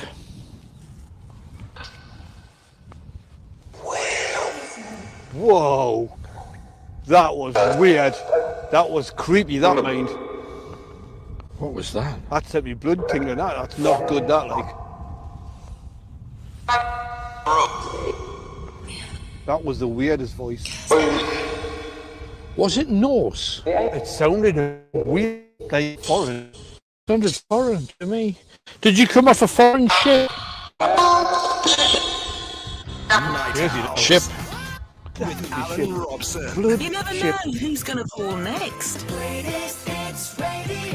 And there's so many things we've done by accident, but dating a member of your own family.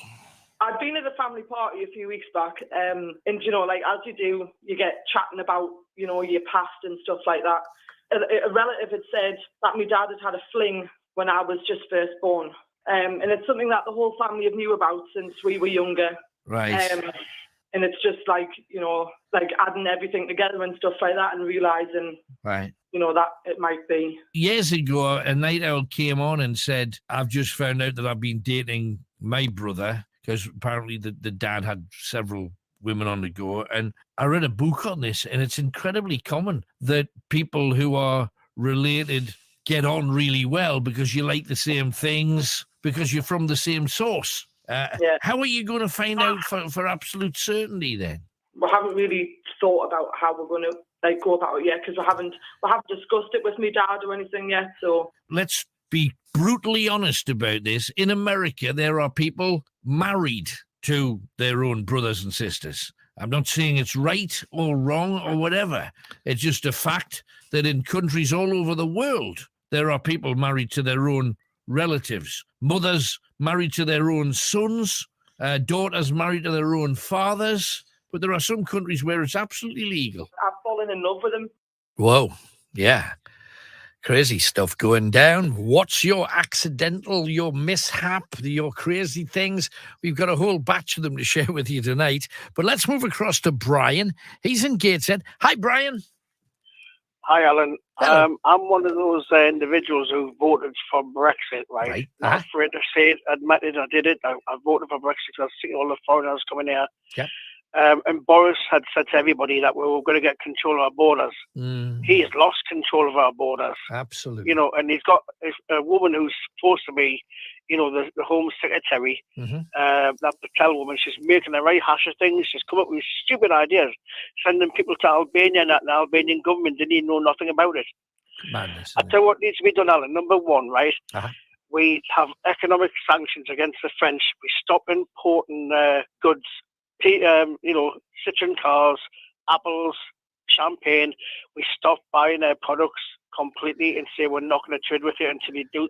Shut the camps down in they're in Calais, I don't know where they are, but they're on the northern borders of France. Tell them they've got to shut the camps down and move them somewhere else because of being strategically placed there so that people can come across. Well, one thing at a time, though, Bri. First of all, before Brexit, we got about between 70 and, it depends on whose figures you believe, between 70 and 75% of all of our stuff, food, mechanical stuff, medical equipment, we got all of that from Europe.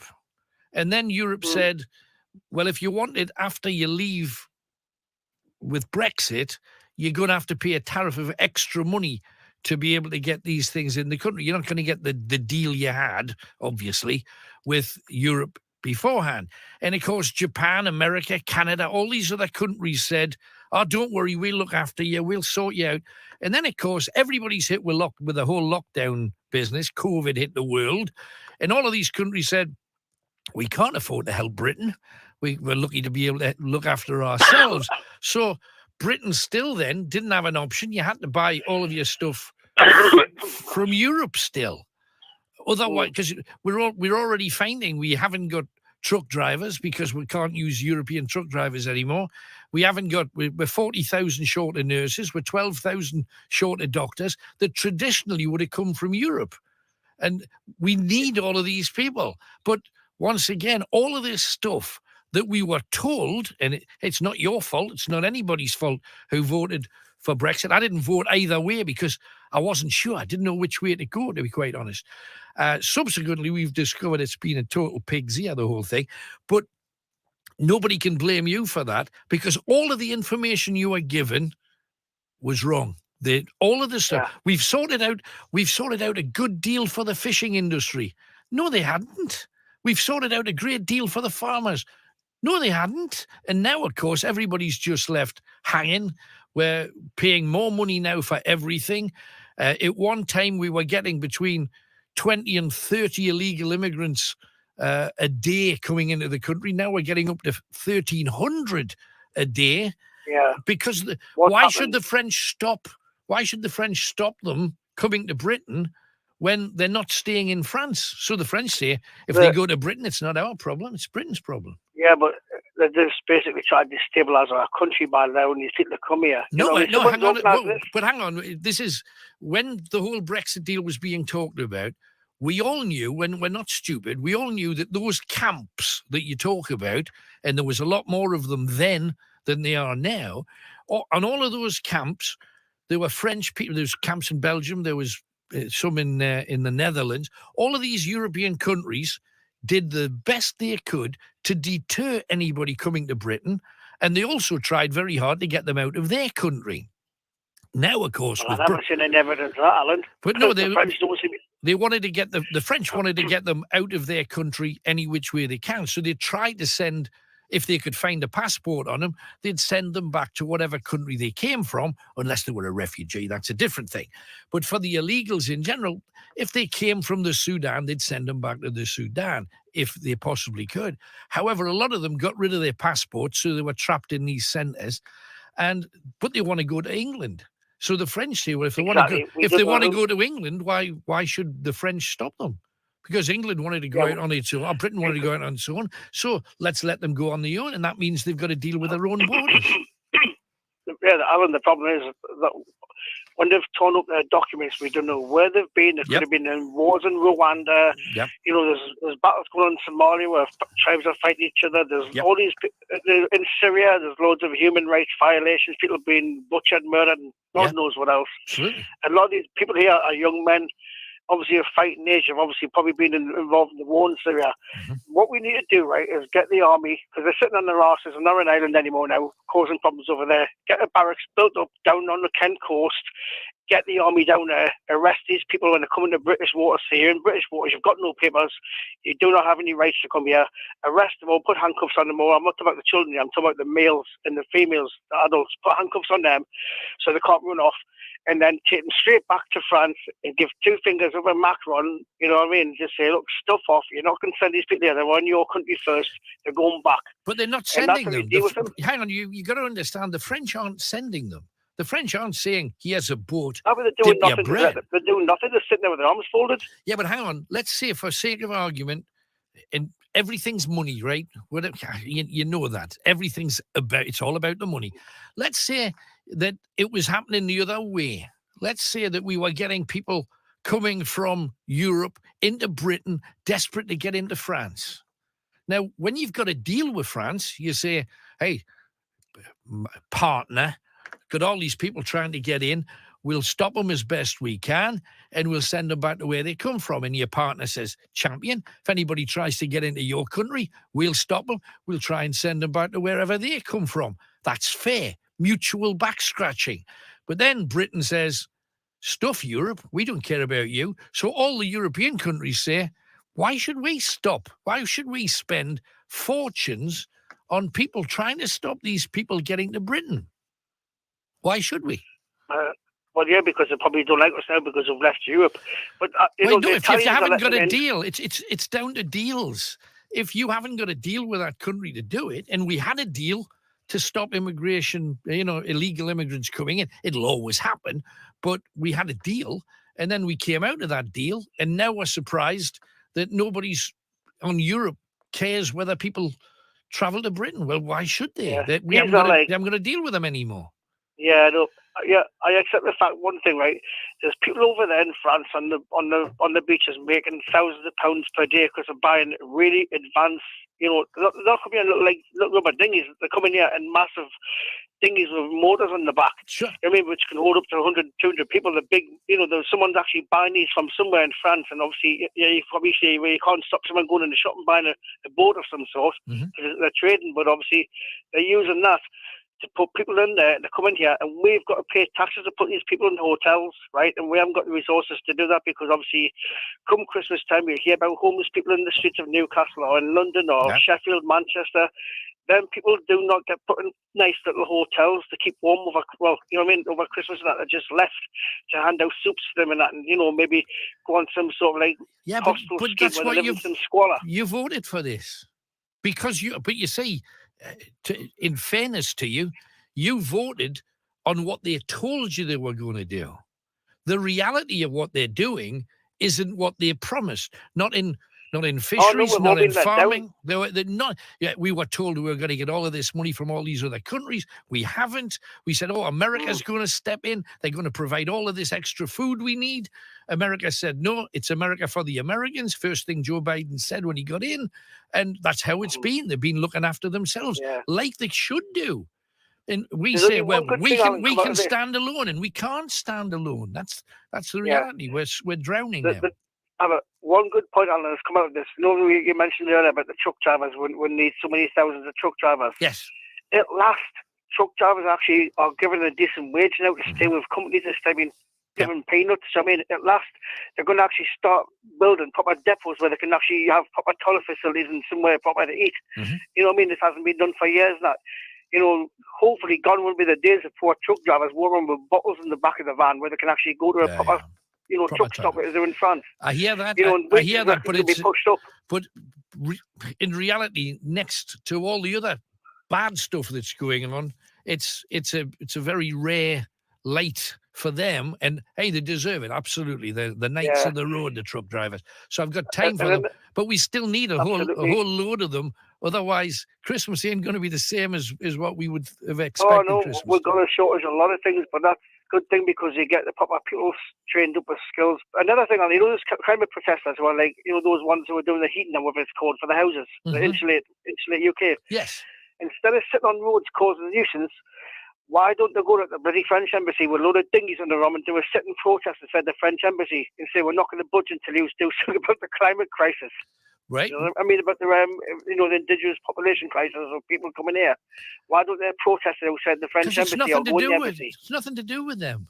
It's about our border control. It's not about you got to forget about the French, because the Belgians did the same thing and the Dutch did the same thing.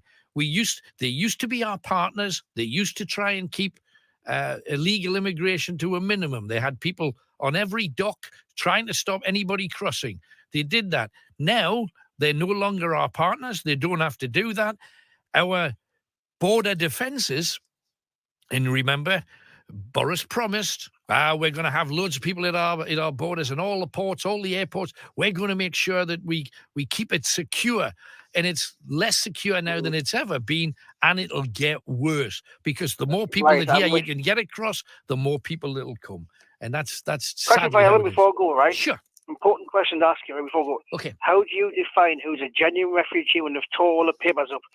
They could all tell you a sad story. They've come from a war-torn area and that the government doesn't like them, or you know what I mean, they've been persecuted in their own country. We don't know. They could all be telling lies. So okay, but if you've got no documents, you get them back. You asked a question.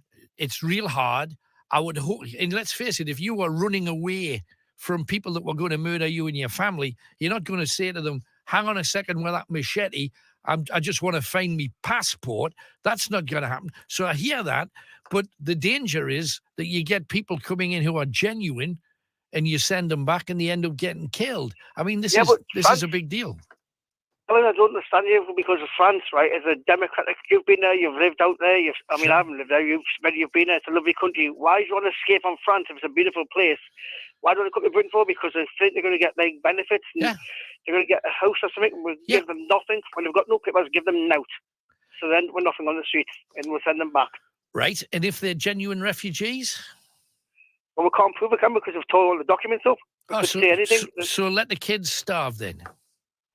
Well, no, we can't prove anything because anybody could say anything they want. So let them all starve. You see, it's more complicated than that. Must move on, though. Thank you very much for calling. What's your view on all of that? You give us a ring. Greatest Hits Radio. We've got blood a few times.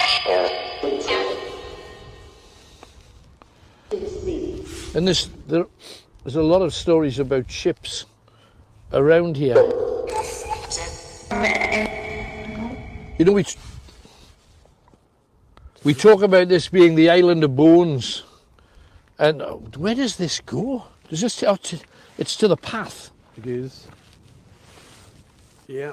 Yeah. See where we go. Watch your step down here, Tony. Just makes you wonder how many people have had their hand on that handrail over the years. Look at it. People have come down here for years, though, haven't they, to see this old lighthouse and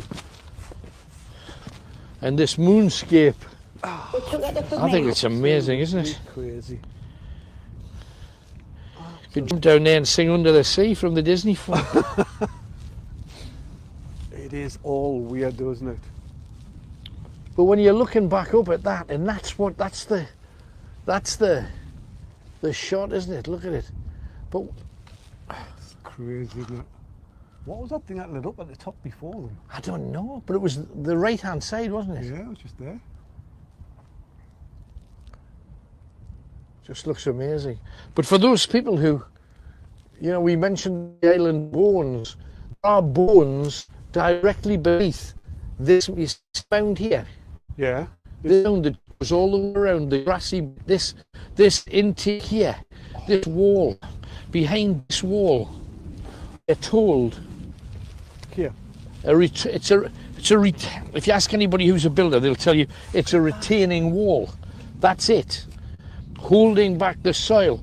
And you've got things like that attached to it. You see the big massive bolt? Yeah.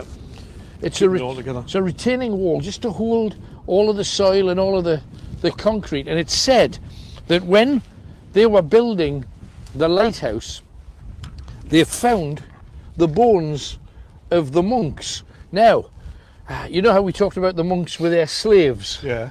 The monks refused to allow their slaves to be buried on the island with them because they were not worthy of God's love. Right. Because they were just slaves. Yeah.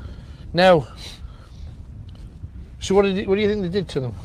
The bones. Well, let's say a slave, if a monk died, they buried here on there. I would reckon they took the bones in the sea.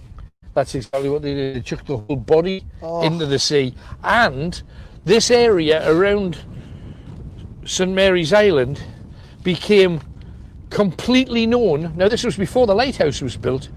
This is when it was St Helens Island and St Catherine's Island. Mm-hmm. This whole area was known for being one of the best sites in the world, certainly in Britain, for finding crabs. Right. And the reason for that was because they worked the slaves so hard that many, many died, then they were replaced and their bodies were being hurled in and the crabs were feeding off the bodies. Off the bodies. Oh. And they believe that so many were that this place became like the home. And there was a phrase. What was the phrase? The phrase was a slave died and he says, "Oh, we're sorry to lose William. He was a fine slave. He worked hard for us. But now he has to go and succor the order of brother crabs." So, in other words, the monks' crabs had more value than their actual slaves, which are the Lighthouse with Alan Robson. What I was saying What is, are we talking about next? I haven't been under the sea today. I don't know. 0191 488 3188. Greatest Hits Radio. Now, do not forget, we're looking for your accidents, your mishaps, the things where we've come a cropper. All those kind of things. We got lots to share with you, but let's get a call out the way. Just before that, Tony's been on. The simple solution is to tighten, this is about immigration, is to tighten up the benefit system. As soon as we stop putting people into hotels and providing a free meal ticket, numbers will fall. We should have secure centres to hold people safely until they're assessed where they're safe. And then they can be granted asylum or sent home, but not left to disappear into the black economy. Lot of common sense in that, absolutely. And again, Tony was one of the ones that thought Brexit was a great idea. It's not looking that way, but time will tell. Christopher Black said, after a PE lesson in high school, we had to fold the trampolines away. I was folding one up with another lad and he let go of his side and I caught my elbow on the bottom bit as it snapped shut. So I ended up with the back of my hand touching my arm. Needless to say, I went to hospital and had a green stick fracture. I also slipped when I was drilling a bit of wood once and ended up drilling a small hole in my leg. Oh, that's not good. And we also need Richard, who called from South Shields, to call us back. We're trying to ring him back. The call's just not going through. That is all. 0191 488 3188. Get your calls in while I talk to Anonymous. Hello, Anonymous. Hello, Alan. Hello there. What can we do for you, Mum? You have some photographs in front of you, I believe. Oh, I do. I know your name, but your name's not. You're on anonymously, so I'm putting two and two together. So, yes, I have them both in front of me. Thank you. And what did you make out of the photographs? Well, the first one certainly looks like a face, and the second one, I'm not getting the second one. The second one's got half of me on it. What can you see on that shot? Because this was obviously at the Tyne Theatre. Yes, it was. There's figures. There's a unit on your right-hand side, Yes. I'm and looking at it. there's figures on that when the photograph's enlarged. Right. Oh, wow. Right. Okay. So, Tony, I hope you can put these up for us so that everybody can see them too. I can see the face quite clearly. The other one, I'm not able to enlarge it on here, but I will as soon as. Tony's putting up the image of part of me as we speak. So thank you for that.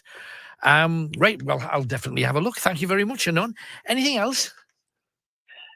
It was just basically to see whether you could see the face as well. Absolutely. No, it's clear as day. There was a child went missing, Yes, that's right. Yes. and to me, Billy. that looked like the face of the child.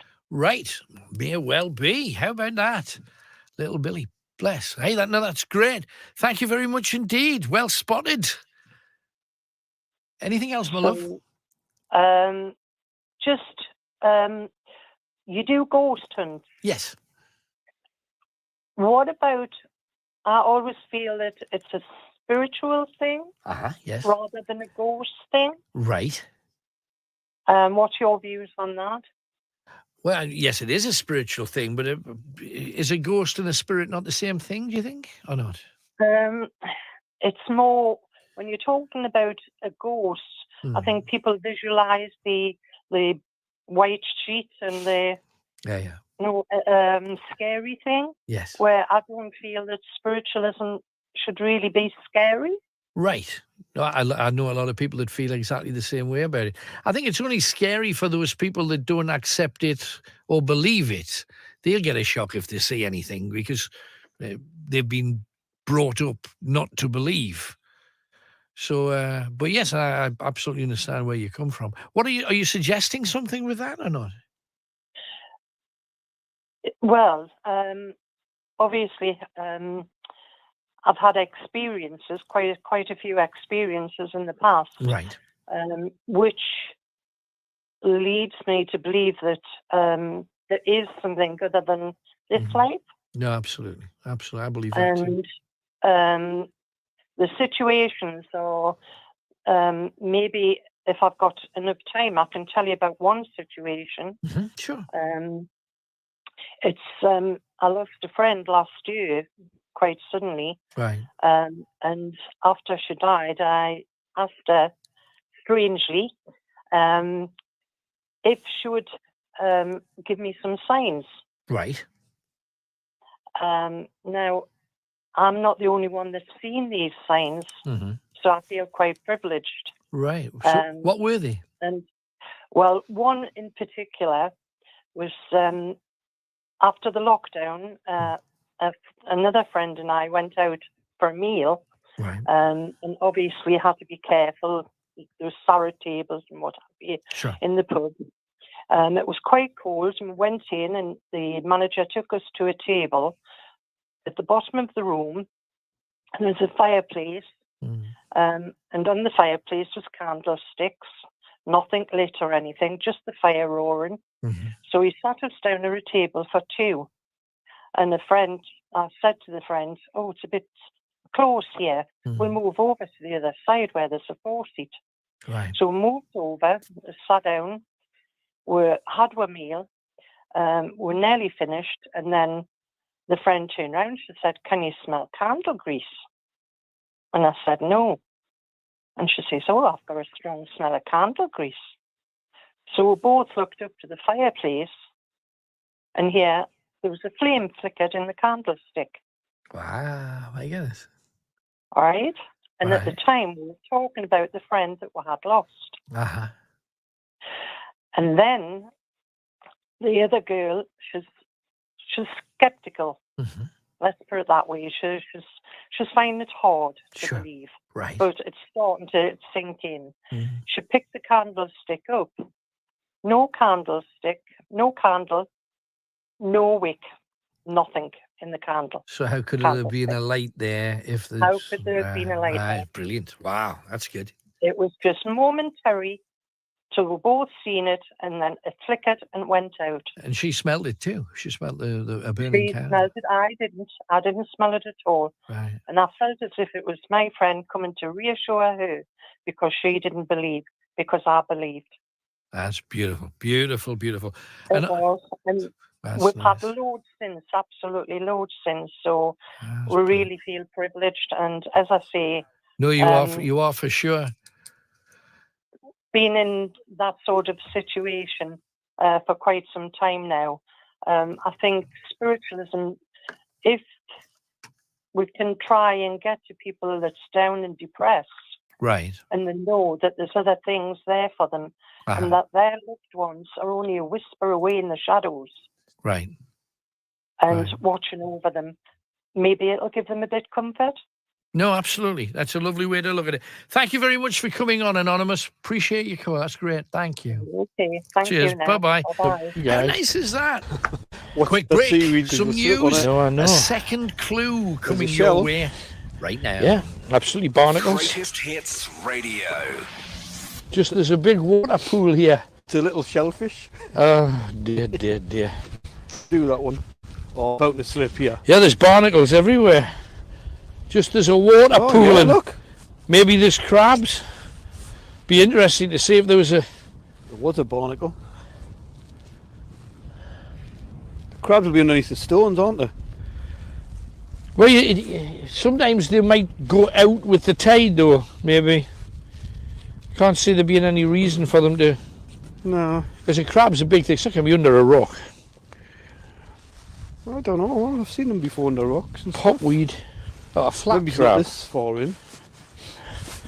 But this will be under the sea by the time we're finished. Oh, yeah. Oh, dear. This is slippy. Yeah, yeah. Both of us made it without falling on our tails. We did well there. That's a first. It's absolute first. But you see, the sea's coming in. Yeah, it you is. see how it is? Because that wasn't here when we came along. No, it wasn't. Definitely wasn't.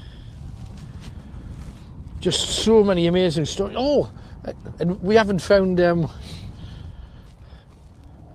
Oh, that's the other thing that we have. There is apparently a huge stone. It's supposed to be to the... It's not that, is it? No.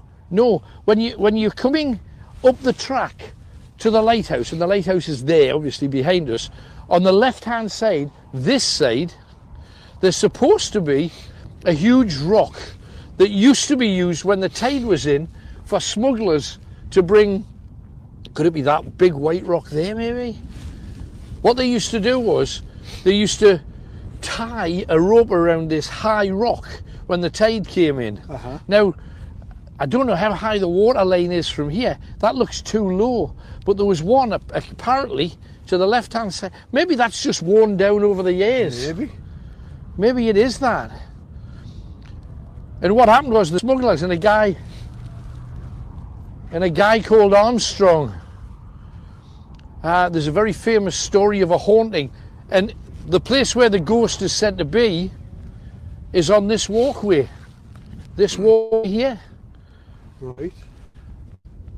Because what they did is they found that the smugglers put a boat, 3 or 4 of them got off the boat. Now you got to remember, this walkway was underwater at the time, right? Yeah.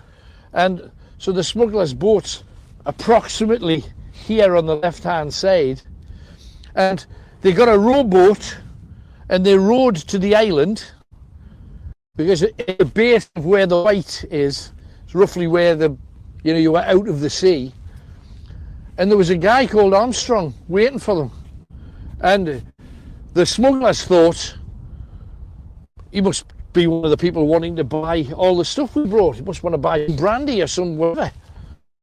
So he was a customs man. He was on his own. He decided to build up his career by arresting these smugglers.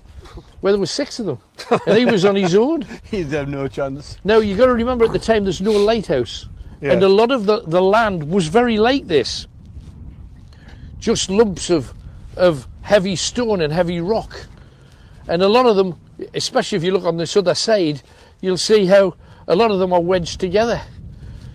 So one of them killed him by punching him to the ground and kicking him in the head, is what the story says. However, it's what they did next. And the reason why the tide starts going out, so the smugglers have to get their boat off. But they left 2 or 3 of their people to move the brandy and the booze that they'd landed on the island, and they were going to sell it to all the different vitulers on the mainland. So what they did in an area like this, you got to remember, it's just like this. They pulled the man's body off to the side, and they said there was a lot of high rocks. So instead of burying it, they stamped on him until the body vanished beneath the rocks. So they stamped on him, which is why his ghost's supposed to walk along here, along this walkway. Lovely, just lovely. And I must say, it'd be an amazing thing if we could pick one up tonight. The ghost of... See anything screenshot this for? Please, we'd love that. We'd love that. But can you imagine just being a dead body lying on a rock here and... Create better videos faster with Motion Array. Find over 600,000 video assets, templates, music, plugins, sound effects, and presets with Motion Array's Adobe extension. Easily drag and drop your assets and speed your workflow. Get all the assets you need with unlimited download and all-in-one subscription. So go to motionarray.com and start creating without limits.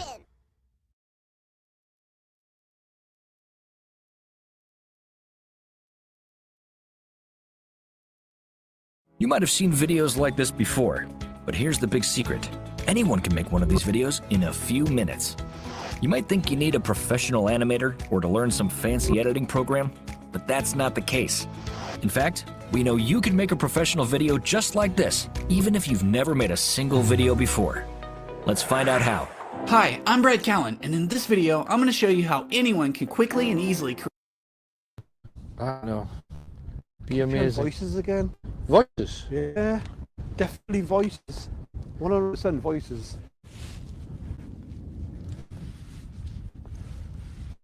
There's no one here. No, not seeing anything. 0191 488 3188. This is Night Owls. Now we give you 4 clues in our competition. Whose hits are there? Some greatest hits. Clue number 1 was finding a partner when you're high on drugs. What song answers that description? Finding a partner when you're high on drugs. Clue 2 is to replace a ridgetail, you take this route.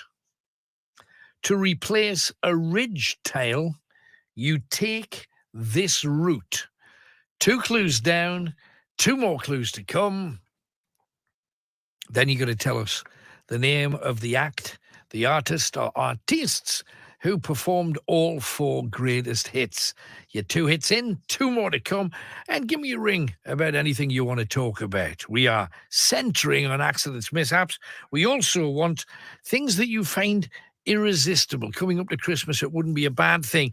But just before we dive across to Kelly, what kind of mishaps and accidents have you had? Some of them have been terrifying. All I am seeing is that car coming towards me. And you could have died, Yeah. and your husband's sitting at home thinking, well, I should be home in a minute. Yeah. And I had to make the phone call to my husband. And I feel guilty, Alan, because I didn't get the registration number of this car. I don't think you could beat yourself up about that. If something hit your car at the force that guy did, remembering that he was in a spin at 60-odd mile an hour, all you're thinking about is, I bloody hope my airbag works. And freaky accidents on the railways? I thought if you stepped on the live rail of a railway, you were dead. It blew you back onto the platform. Well, I fell and I tripped on the first lane, and the 2 middle lanes are the juice lanes, which are the highest lanes. Right. And both hands fell on there, and it looked like a big white hand slapped us in the face. I woke up on the platform, and my friends ran off. Only one friend stayed behind, the black friend, and he held us up, and he goes, James, you burned down one side. And I went, what do you mean?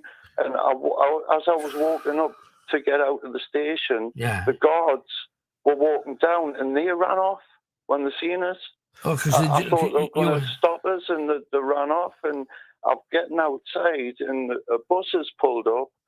I went to get on the bus. The bus driver wouldn't let us on. Was this because you were so badly burned? Yeah, so I phoned my stepdad. He come to pick us up. I ended up in Guy's Hospital for 4 days. Right. They said I had a collapsed heart valve. Unbelievable stuff, isn't it? And I went down the hole, and the milk bottle went into my face. Oh, no! And then it smashed. And I was just 21 then. They took me up to Wickham Hospital, and they took all my teeth out. Oh, no. They said it was because the glass was embedded in my gums.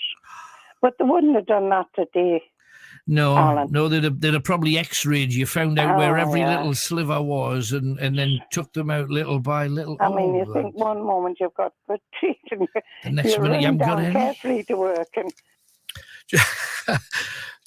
Someone's called Wet Melon just sent a thing in about being stung by a wasp, and plenty of room is all I'll say to that. 0191 488 3188.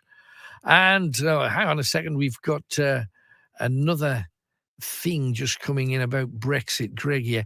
I'm just an avocado chomping millennial, but in my opinion, anybody who risks life and limb to reach the UK, hang on a second, deserves to stay.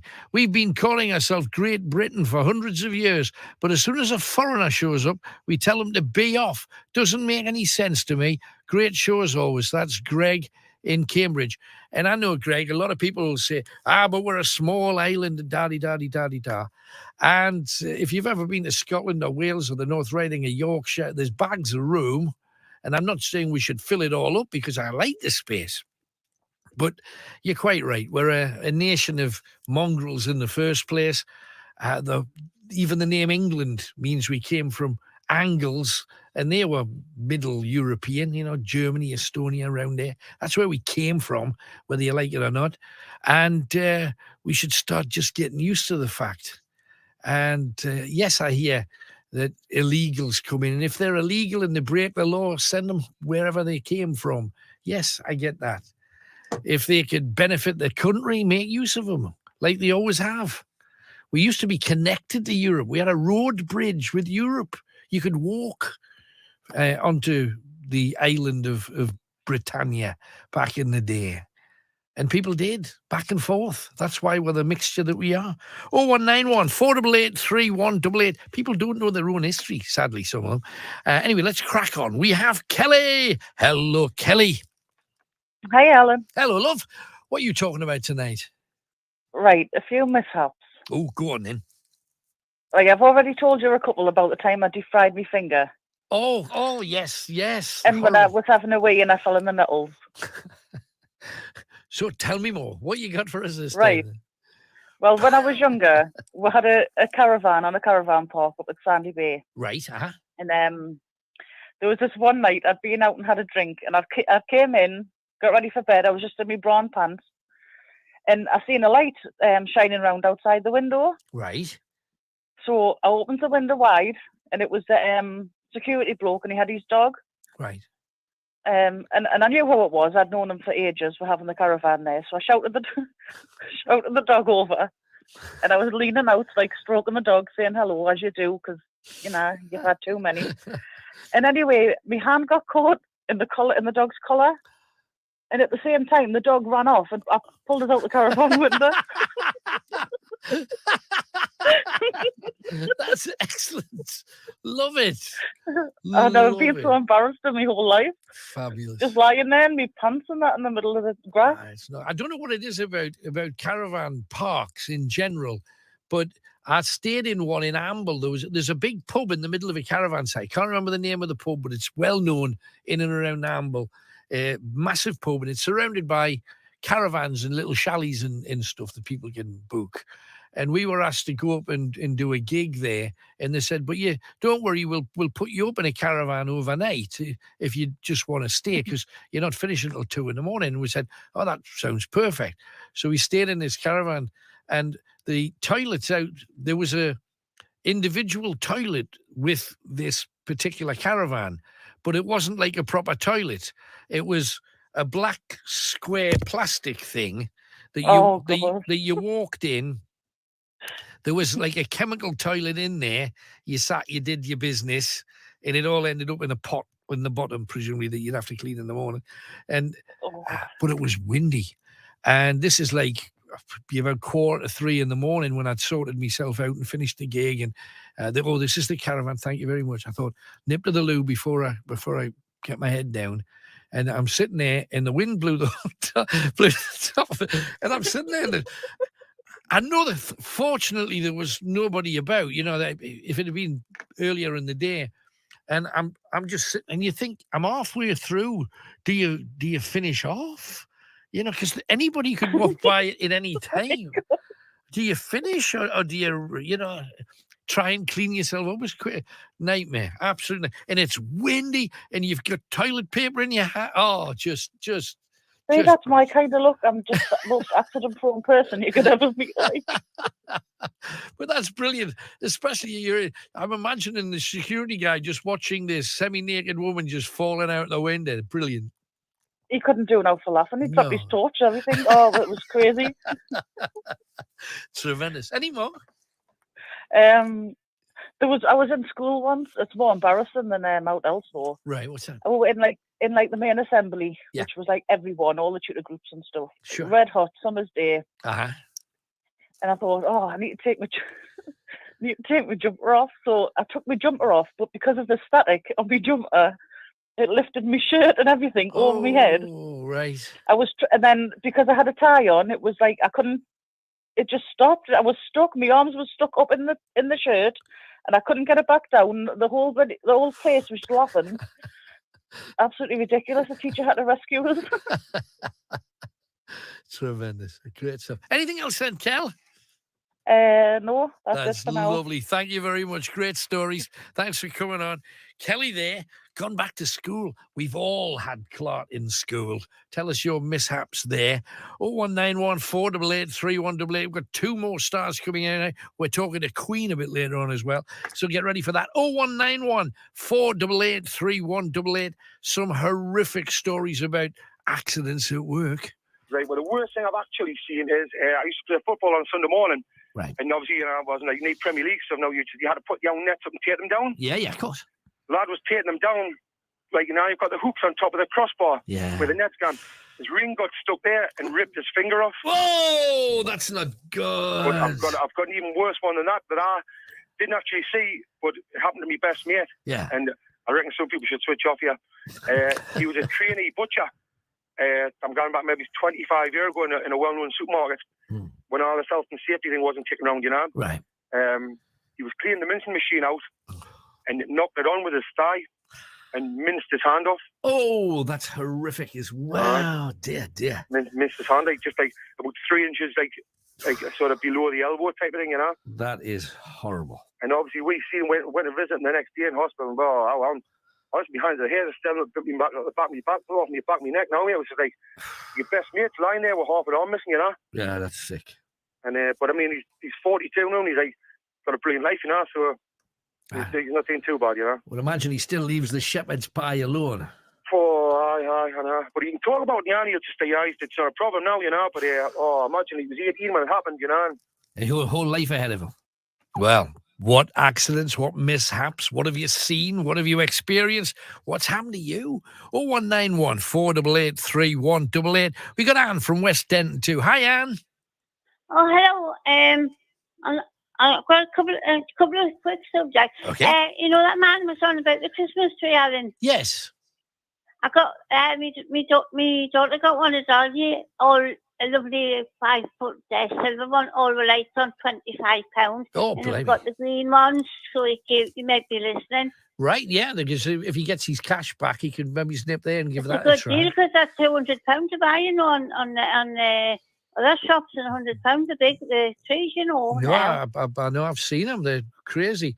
And some of them, there was one in a garden centre, and you look at it and you think you can get it with all the baubles on, all the tinsel and all the flashy lights. But it's like £280 Yes, for a they are. That's I wouldn't pay that much money. Did you hear about this, Alan? I'll put you in a picture. Okay. I sent a thingy, though. Mm-hmm. Well, the tax man phoned us up, you know, because you pay tax on your pension, which some people don't know. Right. And they said, you know what? I'm not mentioning no companies because you're not supposed to. Okay. They said this company had took me £150. They said, you know what they said? That I had signed it over for a third party, which nobody gets my signature because my daughter had sent the letter so I could get it back. Right. PPI, but I'm not naming the company. Right. So I thought, no, I'm not having this. I went on to Action Fraud. I waited ages getting through, you know, I knew the number. I thought, no, I'm not having this. So I gave them all the details to the company. Right. And I've got signatures. My son says, no, you would never sign nothing. Well, I never would. And they said, and so I waited a bit. And then a couple of days ago, I got a letter from the Action Fraud. They said, thanks very much. They said, well, they said you've done vital evidence to help others. Right. And they're passing us over to the police. So it'll help you. Thanks very much. It'll help you and other people because I had to give them vital interest, all the details, and they're not getting away. I'm not going to let us know what happens in 4 weeks' time, Alan. That's good. Well done, you. That's And, helping a lot of people. I know. You know the action. I mean, the accident before I go. Right. Accident, sorry. Right. I bumped my head one time. Right. And the antibiotics started with me toe. That's how I've got all this trouble now. Yeah. You know, that this fella, the microwave oven. And then before that, a couple of years ago, I broke my hand in the house. They don't give you nothing, don't give you tablets or nothing to keep yourself. They don't give Polaris or nothing. And the last time I was doing my cards and I got a cut on my finger. That bleed, but it's all right. And I had another one, but I forgot about it. That was I sprained my foot in the house once. Right. Up and it goes on, but that's it. Hey, well done. Thanks, Anne. All right, good night. Thanks, then, love. Bye-bye. Blimey. She's been through the mill. Just one thing after another. The paper cut, isn't it weird that a paper cut is so much, it's a nothing, but it knacks like a something. Do you know what I mean? 0191 488 3188 with 2 clues in, loads of incredible stories, including setting your husband on fire.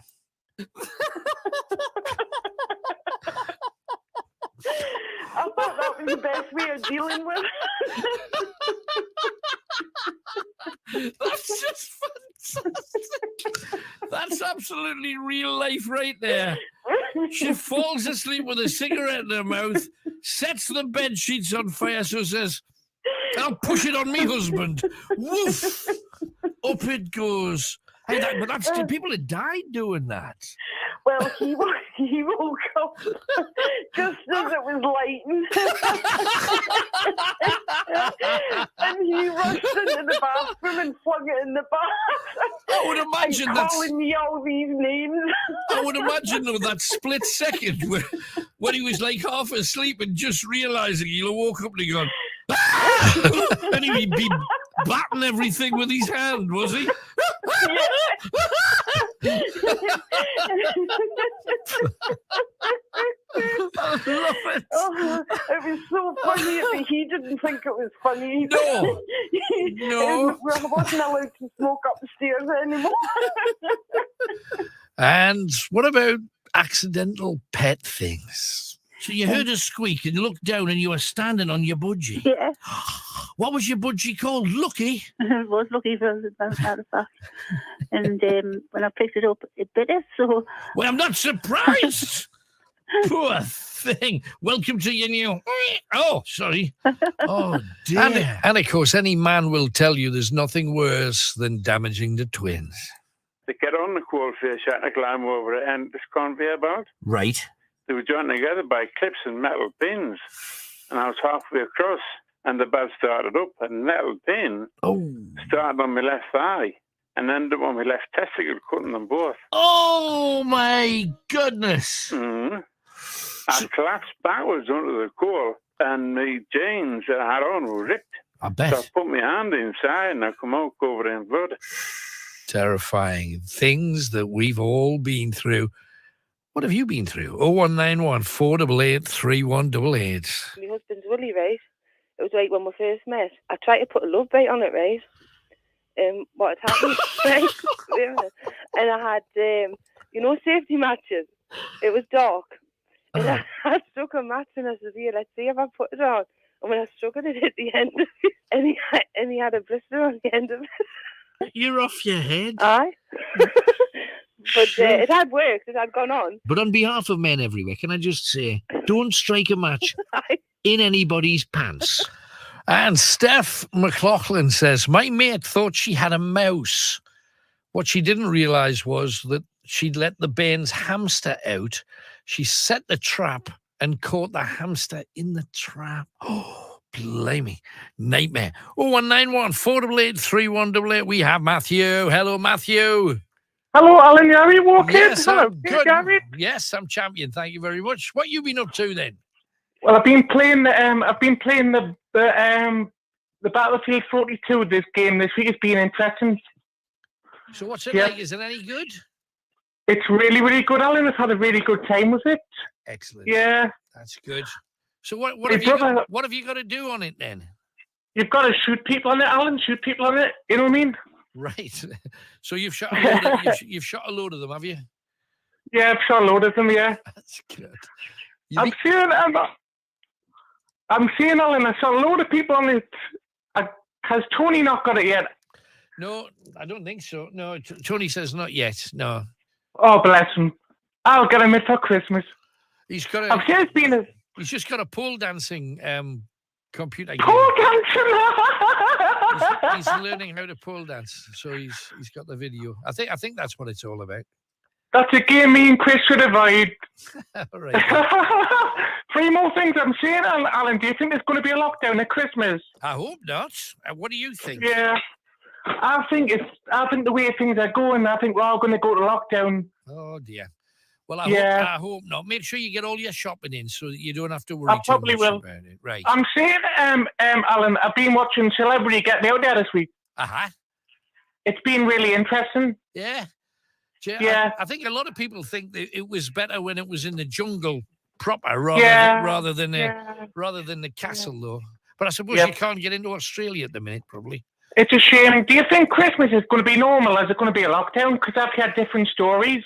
I think it's going to be brilliant because we all deserve a really good Christmas. So let's hope it's brilliant for everybody. Let's forget about Boris Johnson. Let's have a good time. I'm saying, Alan, that's Ian's asking if SoundCloud's on. I said to him, I tried telling him it's gone. He's saying that there's a SoundCloud account on with yours on. I said, I don't think that's true. I think you got yourself confused a little bit. No, it's just the old ones, I'm being told. There's nothing on it, apparently. So that's the story. Right. I tried to explain it to him. I'm saying, Alan, what's plebs over there? What's plebs over there? I did. I used to work with some. So what's so good about plebs then? Well, what's good about plebs is you've got these idiots. You've got these idiots, what be Roman idiots and that, if you know what I mean? Right, And they do the stupidest things. And that. And I thought myself, maybe I could be one of the cast. No, you're better than a pleb. You're more than a pleb. I probably am.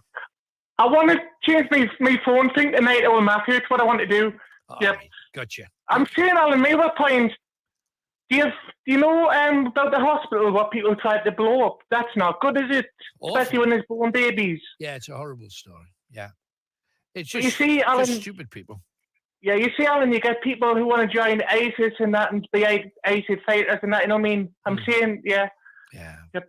I'm saying, Alan, I'm really glad that you came to life. I love this show, and I'm really glad I get to talk to you every week. I know it's once a week, but I've done really well every week, and I'm very grateful. I'll do my shout-outs. I'll talk about my last two things. Okay. Shout out to Mary and Jimmy, shout out to Neil, shout out to Stewie, and hello to Chris and Tony, who do a good job. I'm saying, Alan, my points. When Battlefield 42 came out, a lot of people did like it, but I did. I played the Vanguard one, was good. You were a pilot in one of these games, you know what I mean? Right. But that's pretty good. What I liked about it, this Call of Duty game, when the first level you play as a woman and then you play as a man, and the woman's got to try and escape from prison. But you know what I mean? I'm just saying. Right. So but, that was one of your favourites back then, though. You got better ones to play now.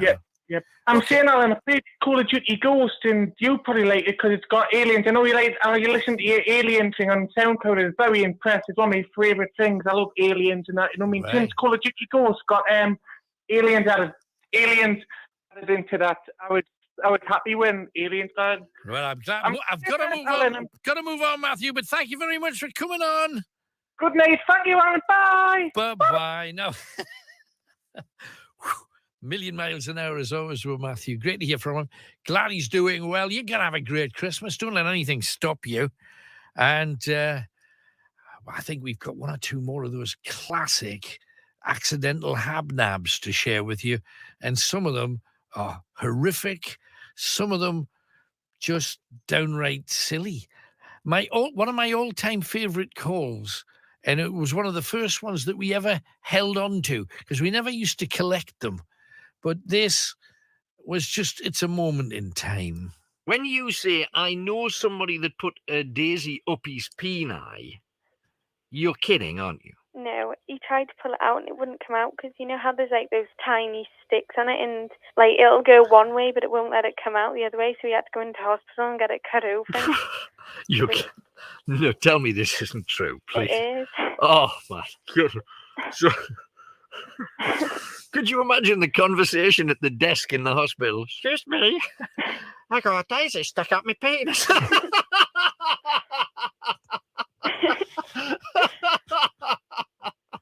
Oh, boy. And he had to have it cut open. Yeah, he had to have stitches in it as well. Oh, that'll teach you. Next time you see a daisy, just don't. And what about near misses? I think they count too. I was working in the engine room oil sump, and what we had to do there was really polish the welds up, you know, make it pristine. Right. There'd be no specks of dust anywhere. Uh-huh. And we used oil painted. Instead of using paint, we used oil. With it being the oil sump. Right. Went down to the oil sump. When we used to go in originally, we used to take strip lights in with us, you know. Right. Just a wire with bulbs on. Uh-huh. But with it being had to be pristine clean, you couldn't take them in. So what we used to do was get a bit of cardboard with a candle on. And that was our lighting then. I mean, I'm talking like in the 70s, you know. Bells. So in our goes, there was 4 entrances into this oil sump, and what they did was what was called a wash plate. They put the wash plate on and boarded them on. Right. So there was only one wash plate left off. Uh-huh. So in I goes, and I'm oiling it out, working my way out during our shift anyway. Fit to come down, luckily, and shouted, "Is anybody in there?" So I come out. I said, "Hi, I'm in here. I'm just oiling it." And he said, "Oh, you let it come out now. I'm going to put the wash plate on." If you hadn't been concentrating there, that could have been the end of you. Oh, I would have been sailing. At the time, there wasn't any work going on when I was in there. Right. So it was reasonably quiet. Good job he Work shouted going on. instead of just putting the plate on and away. I knew I would have been in. I would have been sailing there. That was it. There you go. Have you got a story to tell of a mishap? Call us now. You will get on if you ring right now. 0191 488 3188. Got loads of amazing stories to tell and share with you. But you call right now. You On will him, get straight which through. is why 0191 his ghost's supposed to walk 3188. along We keep this telling you that walkway. the stars come out at night. John Cicada, absolute superstar. The But who story did he says, used to listen however, to? it's what they did next. Who were you listening to? You And know, the when you were- reason when you why were the growing up tide to starts 15, going out, 16, you so decided the that smugglers jazz have was to gonna get be their the boat thing off. you were taking the But degree. they left I 2 grew or up, 3 of their people to singer-songwriters. move I've always the been brandy and the booze that they'd landed on the island, and they were going to sell it to all the different victualers stuff, on the mainland. Fire, so what they did in an area like this, everything, kinda, you remember, it's just like this. They pulled the man's body such a big mix off to the side. And they said there was a lot of high rocks. Different styles, so instead of burying it, there's a whole range there. they stamped on him until the body vanished beneath the rocks. So they stamped on him, which is why his ghost's supposed to walk along this walkway. Just very strong, very rich traditions and good music, and with a lot of. And I must say, again, we're just so proud that we kind of hooked into John Cicala very early, and we've never let go. It's always a question of waiting for the voice that seems to be able to do things. But can you imagine just being a lot of voices a dead body lying on a rock here, and you have this ability to kind of just like take your voice for a walk in the middle of a note. Voices? Yeah, definitely voices. 100% voices. There's no one here. No, I'm not seeing anything. Not a thing. Can you hear that?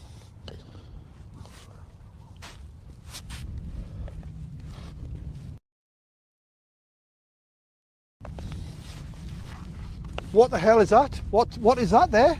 Where? Just here, look. Just here. Just there. Oh, your bugs. Can you see that? What?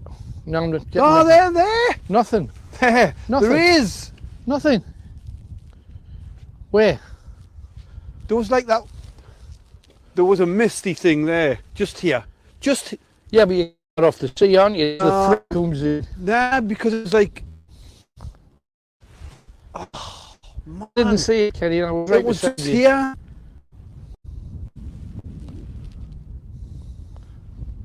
It was just there. No sign of it, mate. No, it was. It was just. I'm not there. saying you didn't see it. I just didn't catch any of it. To be honest, we're quite lucky that there isn't a fog in, because quite often you can't even see the lighthouse for fog. It's freezing, mind. That lighthouse across there that keeps flashing and lighting up everything down there. You keep on thinking, what the hell is that? Look, when it lights up the stuff, look. See it? When it'll come round and you just light up down here and you think, what the hell? Yeah. There's obviously another ship out there, look. Small one. Absolutely. Oh, what was that?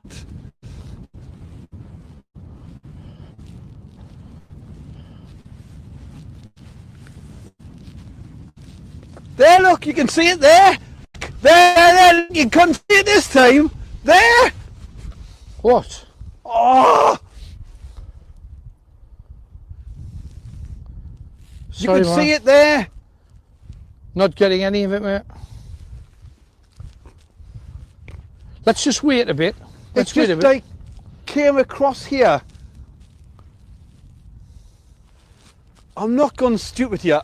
100% there. Didn't see it, mate. It came across here and then just there. That was just. Oh, I wish I had my camera on. I wish I had my camera on there. Was that you that Kenny saw? It's a girl. It was a girl. Do you think it was a girl? That was a girl. Oh, that was a girl. I shall decline to answer, whoever that is. Somebody tuned in the most inopportune moment to ring.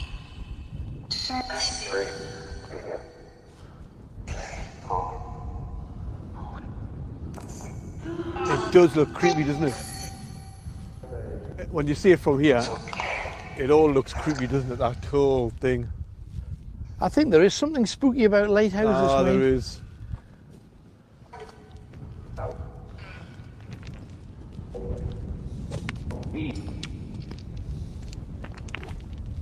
Careful, there's lots of... Oh, there's loads of stones here.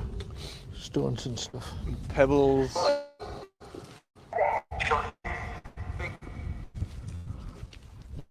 Look back at that lighthouse though. Oh, it's just amazing. Light it up, Ken. just amazing, isn't it? That's just incredible.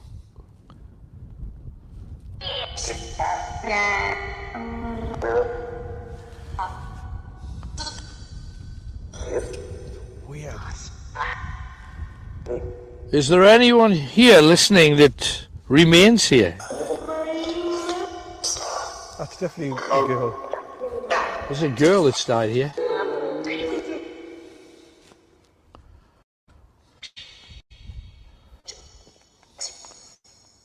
How did she die? Okay. We're getting foreign. Yeah.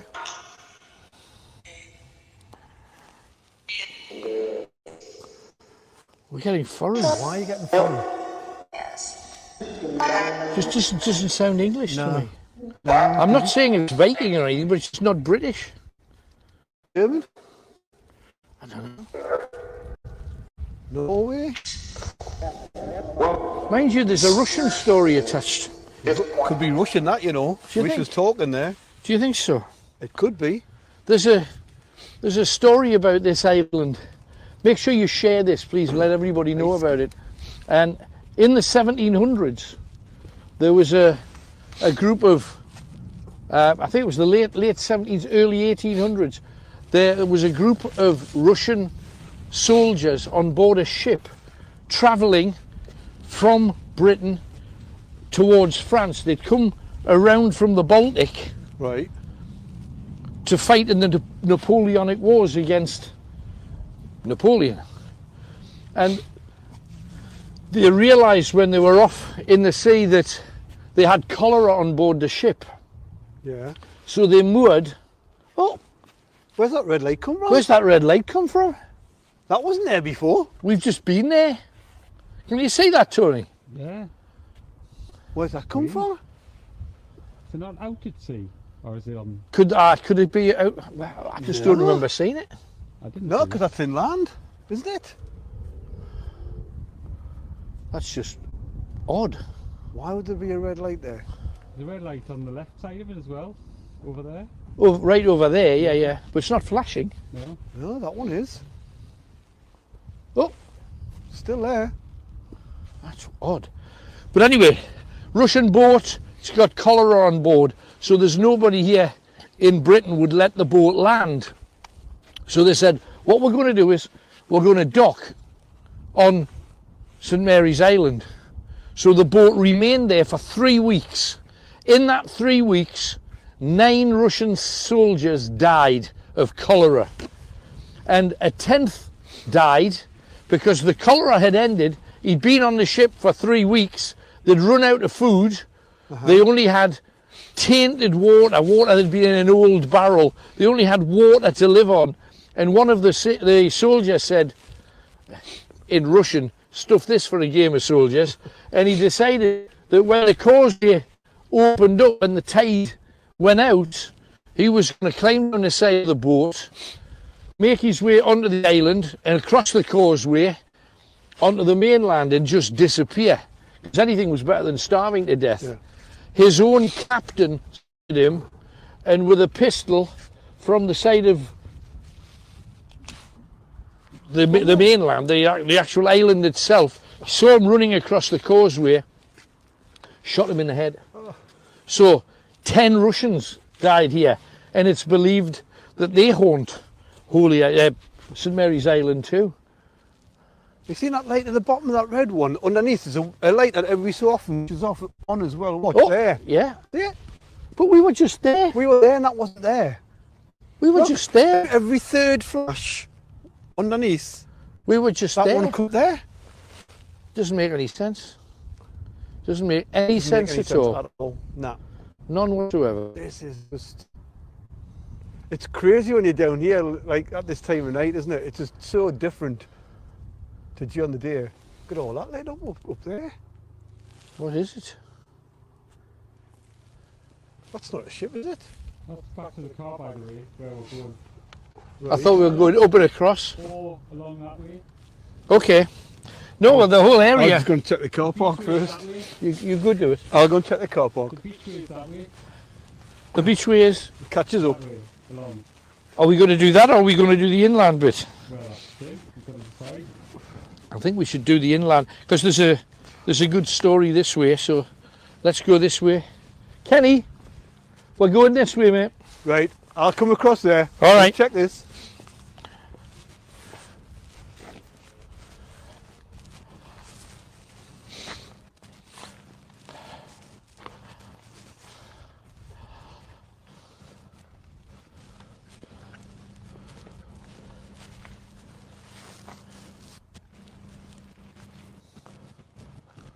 Oh, jeepers. Thought I'd just seen somebody. I honestly thought, oh, good God. Come and have a look at this. You'll see it yourself when you come up. If you just flash a torch up. I just thought that was two people sitting at a table. Do you see it? Yeah. I thought we'd be blowing this. This is freezing, I know. And this is the thing that makes it, watch your step when you come along here.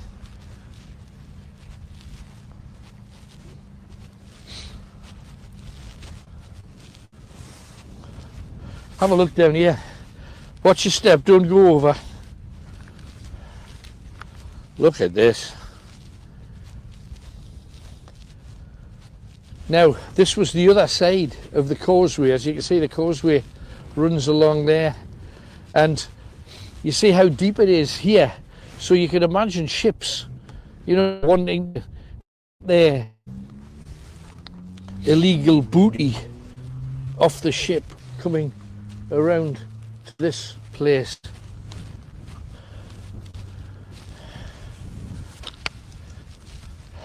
You see this, Ken? You'll be able to light it up perhaps better than I can. Go on.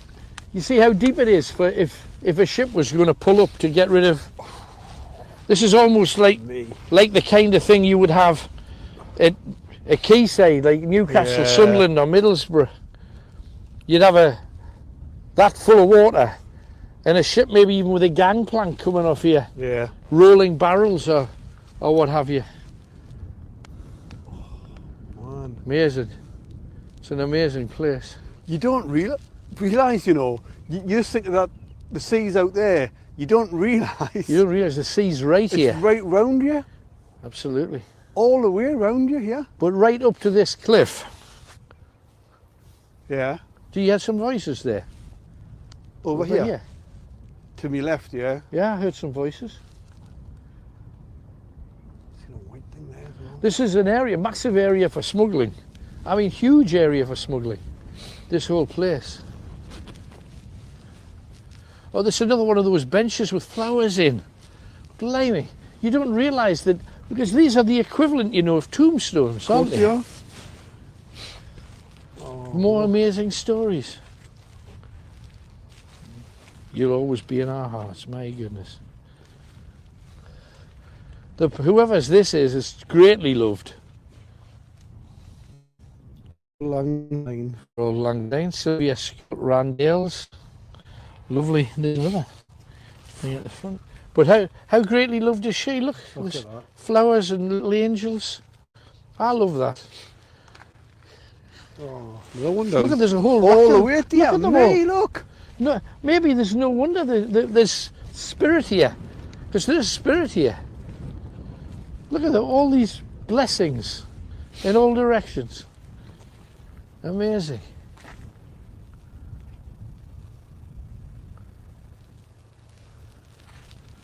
No one will keep hearing voices. I know. There are voices, though, coming at you in all directions. Aye, aye, aye.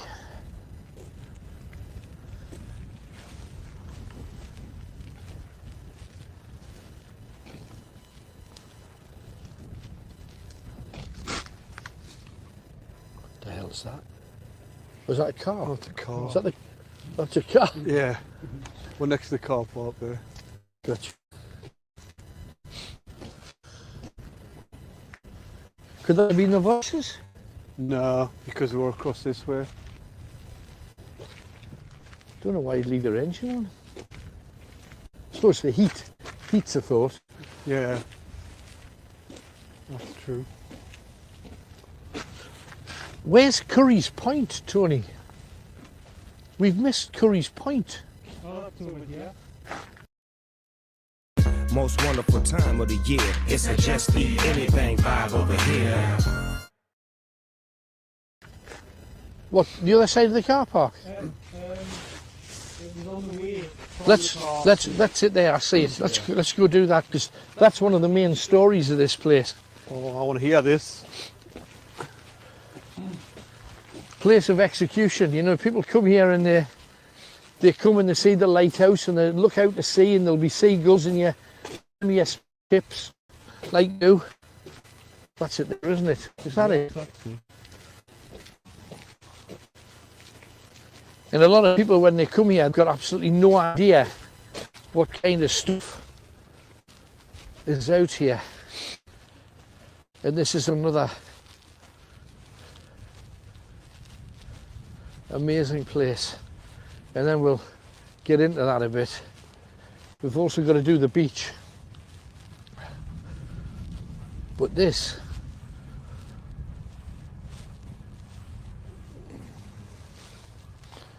have a look at this.